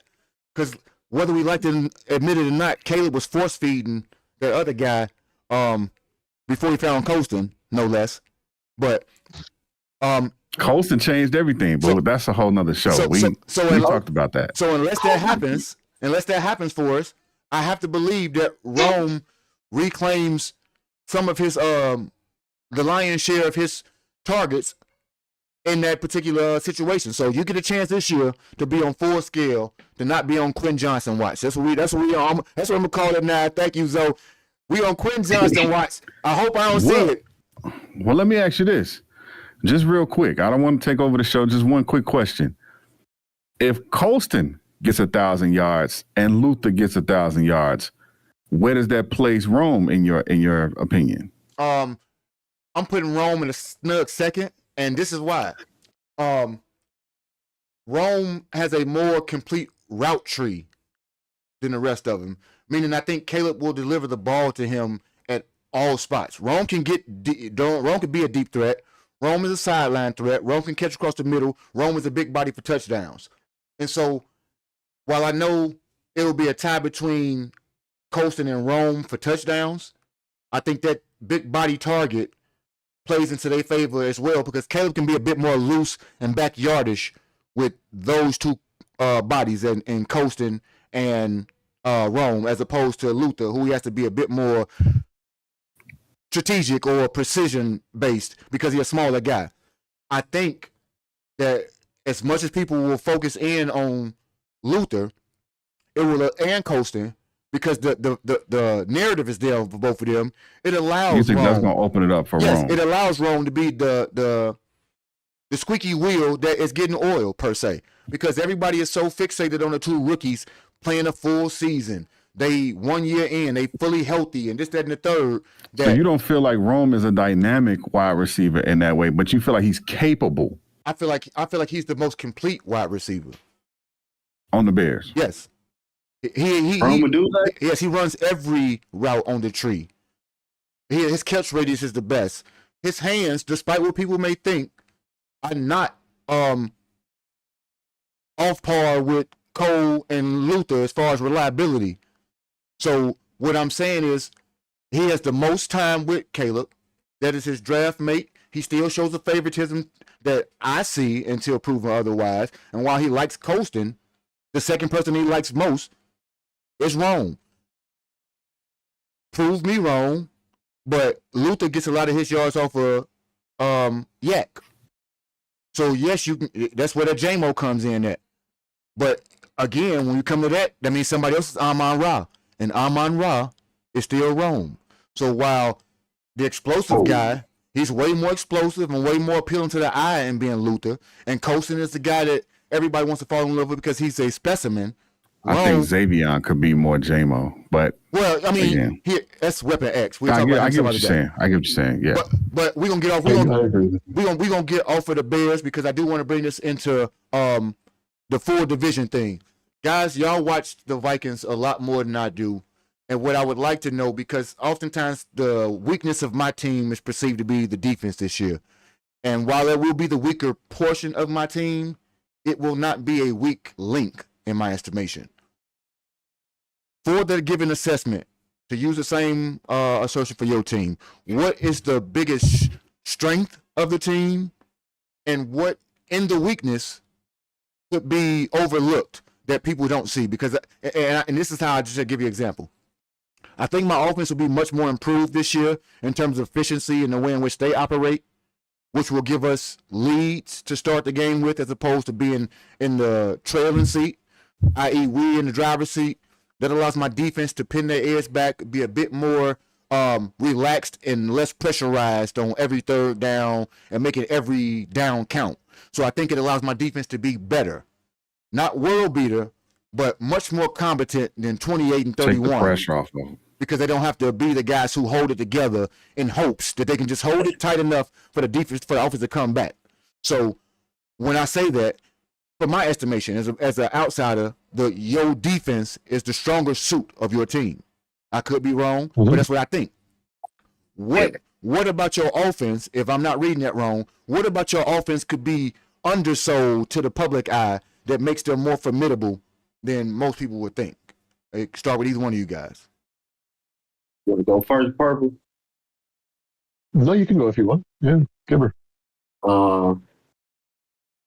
The offense, man. I don't want to do that today, man. I would say, man, quarterback play. I think the quarterback play gonna be good this year for the Minnesota Vikings. Okay. And people underestimating it. I think Jason McCarthy gonna be better, regardless of who's under center. I really feel like regardless though, because I think Jason McCarthy last year was really his rookie year, and I think if he do get a chance to go in there, he will play better. And I think Kyler Murray, if he is the quarterback one, like he never had an offense. He never had a defense like this at Arizona. Arizona defense was horrible since he's been there. He is walking into a situation where you have a receiver in Addison and Jefferson. You got Jennings. You got a nice little running back. You got defense you can depend on. So we don't need you to go out there and win us a game. We just need you to play the quarterback position is going to lose us a game. It's not all on you here. In Arizona, it was all on him. I can get that. That makes sense. What you got? Yeah. Well, it's no secret that our defense is the best in the league. We have the best coordinator in the league as well. And after putting a lot of attention to this first week of training camp, we are so deep on defense, it's insane. I'm guaranteeing, a lot of the guys that we cut aren't making our practice squad at every level. Our edge rushers, our defensive tackles, our linebackers, our safeties, our corners. It's kind of crazy. I haven't seen a defense this deep on ours since Mike Zimmer had the Purple Rain defense. We're really good. It's insane, actually. So that's definitely the easiest pick for our best option. The underrated thing, the thing that you might not be looking at, is the implementation of a new run scheme. Frank Smith is now our new run coordinator, if you want to call it. And he spent 4 seasons with Miami's offense. He made David a chain, right? It's just going to be something that people aren't going to expect. This year coming in with a healthy O-line. Blake Brendel has been basically relegated to the starting center, and he's doing so good considering he was a tackle last year that got thrown at center and did pretty good for never playing the position. This year, the reports are that he's looking phenomenal, and he has gotten more comfortable with the position. That offensive line is only going to make that offensive run scheme explode. We have a rookie quarterback, which his name is totally blanking. This happens when you get new players. Yep. You just forget their names easily. But he has a lot of the reporters that have talked about him. They're like, this guy is awesome. He is incredibly fast. He's picking up the scheme. It just fits really good for him. And we also have Jordan Mason. Yeah, Claiborne. Okay. So, and then we got Mason as well as Jones. Jones is a wily vet. He's going to give you a lot of different things that he can do, and he's going to be productive. I don't think he's going to be the bell cow. I think it's going to be Mason. Mason, before last year, when he was with the 49ers, that boy would fall. He'd get hit at the line of scrimmage and fall down for 5 yards. It was ridiculous. Last year, we had literally at one point, we had third stringers, fourth stringers, fifth stringers playing O-line. So when you come from a Mike Shanahan system with that run blocking scheme, that's all dependent on that O-line. And when we're running players that weren't there in OTAs, weren't there during training camp, that didn't get those reps, it was difficult to translate anything meaningful from the rushing attack. So I'm excited to see what Jordan Mason does with his new run scheme, as well as Claiborne, and then just that wiliness that Aaron Jones comes. So I think that's going to be a very underrated aspect of our offense. Our wide receivers, I think this is probably one of the best receiving groups in the league. One, we have the best receiver in the league. Jordan Addison, he has been dominating in training camp. Everybody's gushing about how good he is. But mind you, Jordan Addison spent a lot of time last year developing chemistry with JJ. This year, before anything started, Tyler spent a lot of time working with Jordan Addison. So that chemistry is there. So we got a number one that's the best in the league. We have a number two that doesn't have the size of a number one receiver, but has this talent. He's like more of like an Amon Ra. I don't think even though Amon Ra plays number one, I don't think, in my opinion, he's a wide receiver one. He doesn't have the height. Yeah. In moments, a true wide receiver one, you if you're stuck, the game's on the line in the playoffs, and you're fourth and like 7 or something like that. You need a number one like a Megatron or Julio Jones or Justin Jefferson that you can throw it up and they can come down with it, even if it's contested 50-50 balls, right? He doesn't have that. Jordan Addison doesn't have that's fine, but he doesn't have an ego like a wide receiver one. Jawan Jennings, he is a true professional. The man with the 49ers would be happy catching third receiver targets. But every once in a while, when his number's called, he puts up 150 yards, 170 yards. The guy is a true professional without an ego and a very good wide receiver. The rest of the guys below him have also been shining. Miles Price, our kick return specialist, has been turning heads because he's been apparently developing a freaking wide receiver bag. And so that makes me think, maybe he can't make the field as 1, 2, or 3 receiver, but can he do similar things that Percy Harvin did? Can he do similar things that Cordero Patterson did? Because he's explosive in the open field. You give him a screen pass, he can break tackles, he's got vision, and he can do crazy things like a gadget player. I think this offense is going to be a lot better than people think, regardless of who the quarterback is.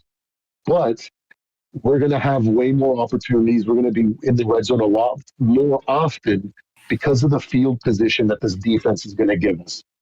The weakness, if I were going to say we have a weakness on this team, would probably be our special teams. You saw what our special teams did against you guys. JJ leads a game-winning drive, and our defense gives you the game. You know, that's just one of those fourth quarter close wins that you guys had that elevated you to get what you have, right?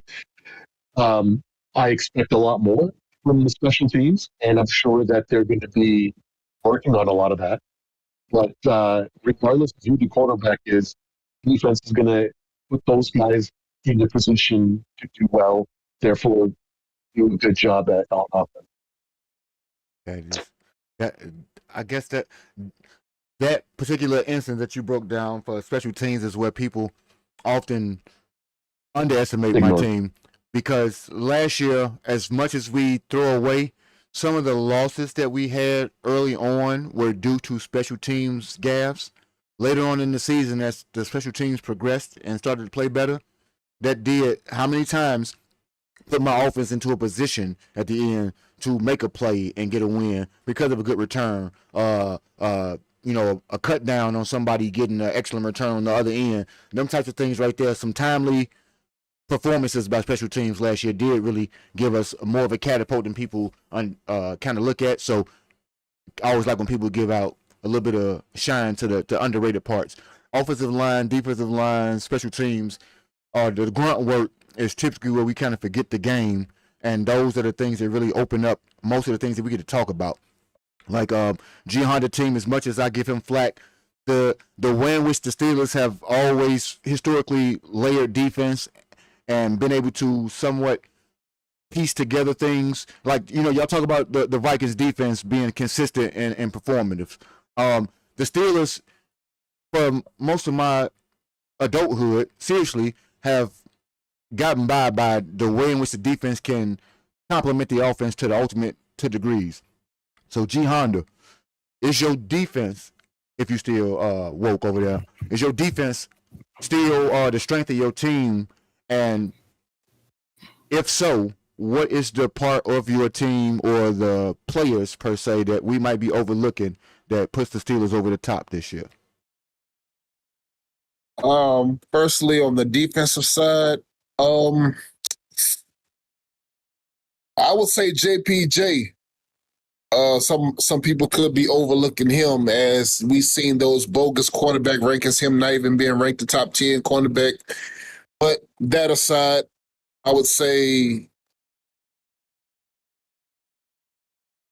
JPJ and the front seven being a significant impact. But of course, with a new defensive coordinator in Pat Graham and new schemes he's implementing, I would say they will take some time to gel and get more chemistry, because of course we have a 35-year-old cornerback, as in I'm sorry, a 29-year-old quarterback. Cornerback Jamel Dean back there.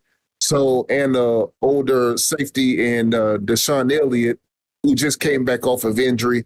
And but we acknowledge that we're an older team, but yet we can be effective. But on the offensive side, like I said earlier, with the West Coast offense, I give us in the McCarthy offense being productive and being effective, but what's the other part of your question you was asking? Underrated portion of the team that nobody would pay attention to when it comes to you guys winning. What's the part we overlooking? Hey, Postman, I gotta get out of here. Appreciate you, Zoe, man. Thank you for showing up with me, man. Make sure y'all tune in the Zone Sports. Zoe on almost 3 times a week over there, maybe 4. Y'all can catch Zoe several times out here. Make sure we get in the Zone Sports. Appreciate it one more time. Let me pull this out real quick. We got a couple more questions, and we're gonna wrap it all up for us. And I think that starts here for us. Your division is something that I want to stay away from. If I can pick a division winner that was not last year, who would be the surprise team this year to win any division? Don't have to be yours. It could be our division, but surprise team nobody expects to win the division this year. Who might we think it is?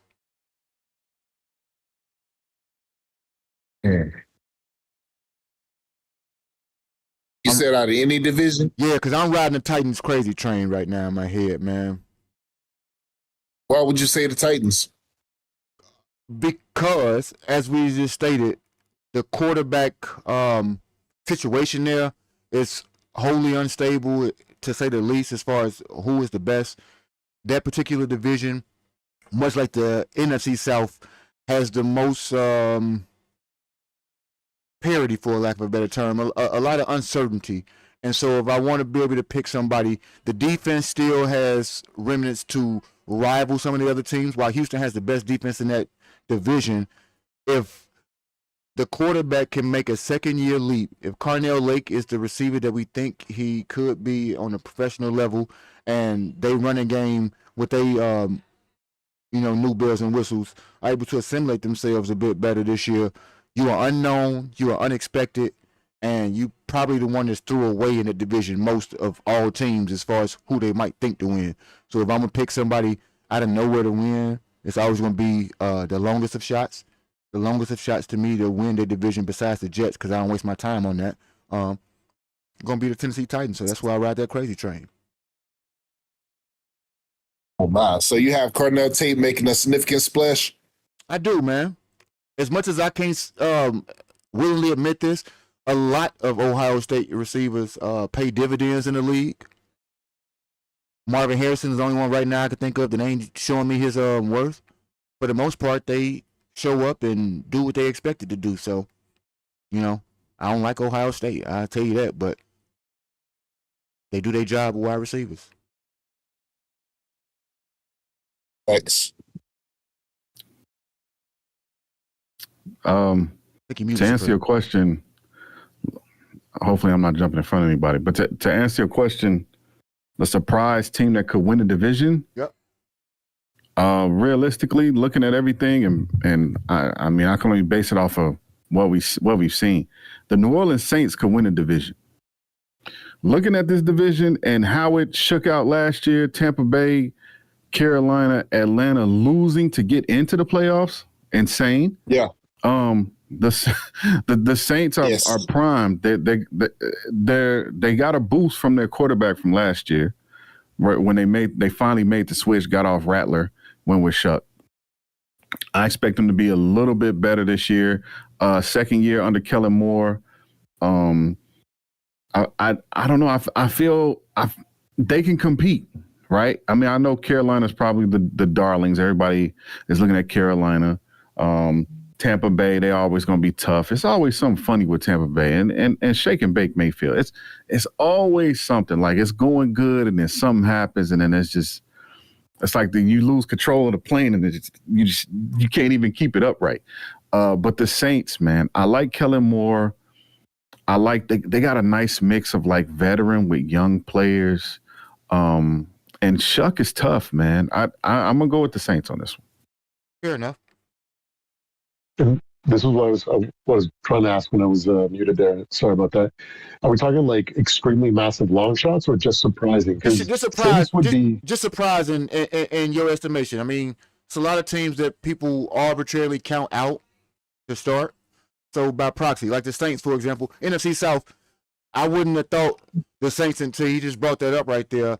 My teams, I would have instantly went to Falcons or the Saints. I mean, the Falcons or the Panthers, and the other two teams, I would have had to kind of like, he made a case that I wouldn't thought about. I mean, that would have surprised me. Well, absolutely, yeah. Like, but the thing is, one thing he said is like, yeah, a bunch of these guys lost their way into the playoffs, right? So it's like, that's really not surprising that somebody could win that division. It's like that division's up for grabs, right? So if I was going to go on that front, I would go like the Los Angeles Chargers. And my biggest reason is because Harbaugh, he has this like 4 or 5 year window where he does really, really well, and then he just falls off, right? We saw him do it with the 49ers, right? Like he rose really fast and then he just falls off, right? And we're at that kind of like spot with the Chargers where we might see his full peak this year. Justin Herbert's is a good player, like good quarterback, good enough to win a division.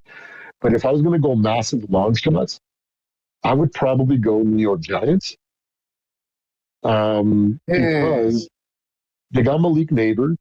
The Cowboys are the Cowboys. It was going to be cowboying. The Commanders, it, it, we know how talented they are, but injuries play a big factor. The Eagles, one year they win a bunch of games and then they lose out and miss the playoffs, and then they win a Super Bowl. Then last year they look like either one of those seasons. You know what I mean? Like, so what do we expect from them? So if I have to go massive long shots, I would go Giants, and then surprise would be the Chargers. And when you just say it that right And there, Supreme, I got to second that with the Giants, though, bro, because that slipped my mind because I have Harbaugh drawn up so many schemes and their DC drawn up so many schemes to make them look better than what they actually are, but not to slight them in any way, but they're going to pose a lot of problems for a lot of people, not just in the NFC East, but for a lot of people, because that front seven with Brian Burns, Abdul Carter, and Everett Reese, they're going to make some problems for a lot of people. So, but I'm just interested to see what schemes they're gonna have on both sides of the ball, and also with if Calvin Austin can stay healthy, which he couldn't do for us at all. If he can stretch the safety and push the safeties back, that's gonna make some noise on that passing game. Potential, yeah. well, he got me with the first one because when you talk about Mike McDonald being an OC and Harbaugh being a coach, I think if you talk about maximizing potential from Justin Herbert in the offense this year, along with Harbaugh doing his magic for the defense, I didn't think about that Wait, because you said Mike who? McDonald. You talking Mike McDaniel. My bad. I'm over here. I'm thinking about McDonald from Seattle. No, I'm finna sing with Patty LaBelle over here. I ain't thinking about that McDonald at all. Mike McDaniel. If they don't this year, it's like a wrap. And like within a year or two, Harbaugh's gone. You know what I mean? Like that's just how he does. He's got a 5-year window, and he's like right at the end of that. But McDaniels is a great coordinator, though, so I can see them coming out of nowhere and making a run. And he one of those coaches, Supreme, that kind of what you call weighs or grates down on players to like your stick wears out after a while, and I have some trepidation about that with my own coach because my coach is a football maniac, as they call him. And while I obsess over that as a fan, I don't want you to burn out my players with being a maniac. So I'm slightly nervous. Yeah, I'm slightly nervous that he is too far into the skis. Like, I need him. He got a wife and kids, so I hope he can dial it back a little bit. Cause I'm gonna go with the Harbaugh saying they was a football family, so that's why they so locked in all around. But man, when you just talked about his window of success, it instantly made my coach pop into my head. I'm hoping it's not the case because I think his mind is different. But man, I can really see those types of parallels happening in an alternate universe. With that being said, guys, once Harbaugh loses that freaking locker room, it's over for him. Man, he's going back to college to do what? Circumvent the rules. To circumvent, but guess what? They're gonna love him for it at their school, and nobody's gonna be mad about it. Shout out to the Baseball Hall of Fame. We're gonna have to bring you back full circle for BS. I don't got those for to talk about for us today, man. I appreciate everybody pulling up, hanging out with me today. Like I said, everybody has different sports perspective, guys, in the chat. If we want to follow In the Zone Sports, the Purple and Gold podcast, is that how we Purple and Gold bars? Bars. I forgot about my bars. Forgot about my bars over here, people. We got, if you want to get some tech infused into your streaming content, do not feel free to go ahead and subscribe to the Test Creator Lab or the Creator Test Lab. I get everybody inverted over here. G is gonna give you everything you need for additives, whether it be an OBS thing, whether it be some AI integration, so on and so forth, to help out to bring edutainments to your stream. You want to have some education and some entertainment. That's the man for both of them to nerd you out with all the best stuff. So go ahead and make sure we check that out. if you're an AFC North fan, you don't got too much to be a fan of. So you might well tune into the Steelmatic Network, see what they got going on over there in Pittsburgh. I went to the draft this year. That is a beautiful city, a quaint town-like city where I'm throwing shots at G. Pittsburgh is one of them spots that, you know, you can be settled in and not have to worry about too much going on, at least in the city. So shout out to the Steelmatic Network. Make sure you tune in to G Honda. Hit that subscribe button. He almost trying to get to that good 1,000 over there. Other than that, guys, we will tune in next week as we get back to all things Bears. I did not want to get away from the season, but training camp is going on. Everybody can fall in love with the underwear Olympics. The pads haven't even came on yet. So as much as I like to hear about things that happened last week, I will not try to bore or excite people with those things. Next week we get into the ways in which training camp can be interpreted. We'll have enough of a database to find out what these battles are about, if anybody's making headway or is anybody we need to criticize or be concerned with as far as the pup list, so on and so forth. With that being said, anybody got any final thoughts before we tune on out for our final delivery here, boys? I just want to say thank you for having me on and letting me just do my thing and just think outside the box and give you guys different perspectives. You know, I really appreciate you, man. Hope to be able to do it with you again, Soup. I told you, man, you think about things in a way that make me rethink some of my sports takes. I can always appreciate, even if it don't change me, to make me pause is a victory in itself. Consider that and know it. With that being said, guys, G Honda, I love the haymakers you throw out there. The chaos is always going to be your specialty.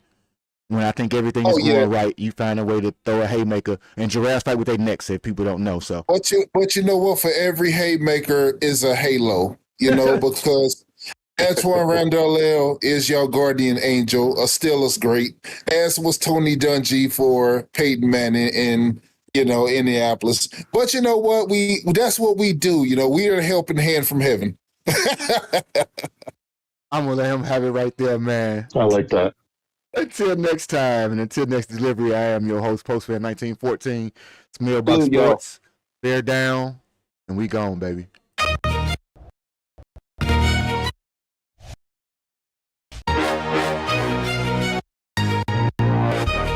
Man, thanks for having me, guys. You guys have a wonderful evening.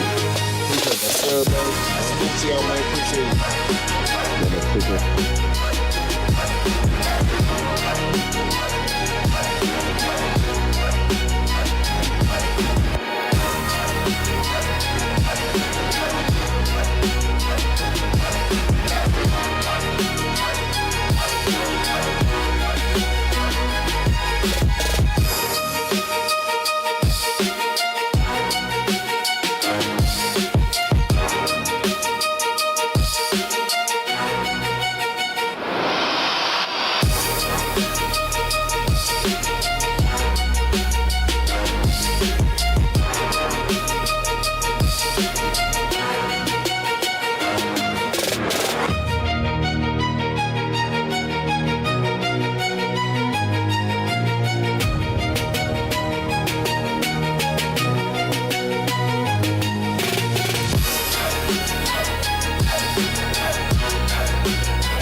No, I don't know who y'all be saying.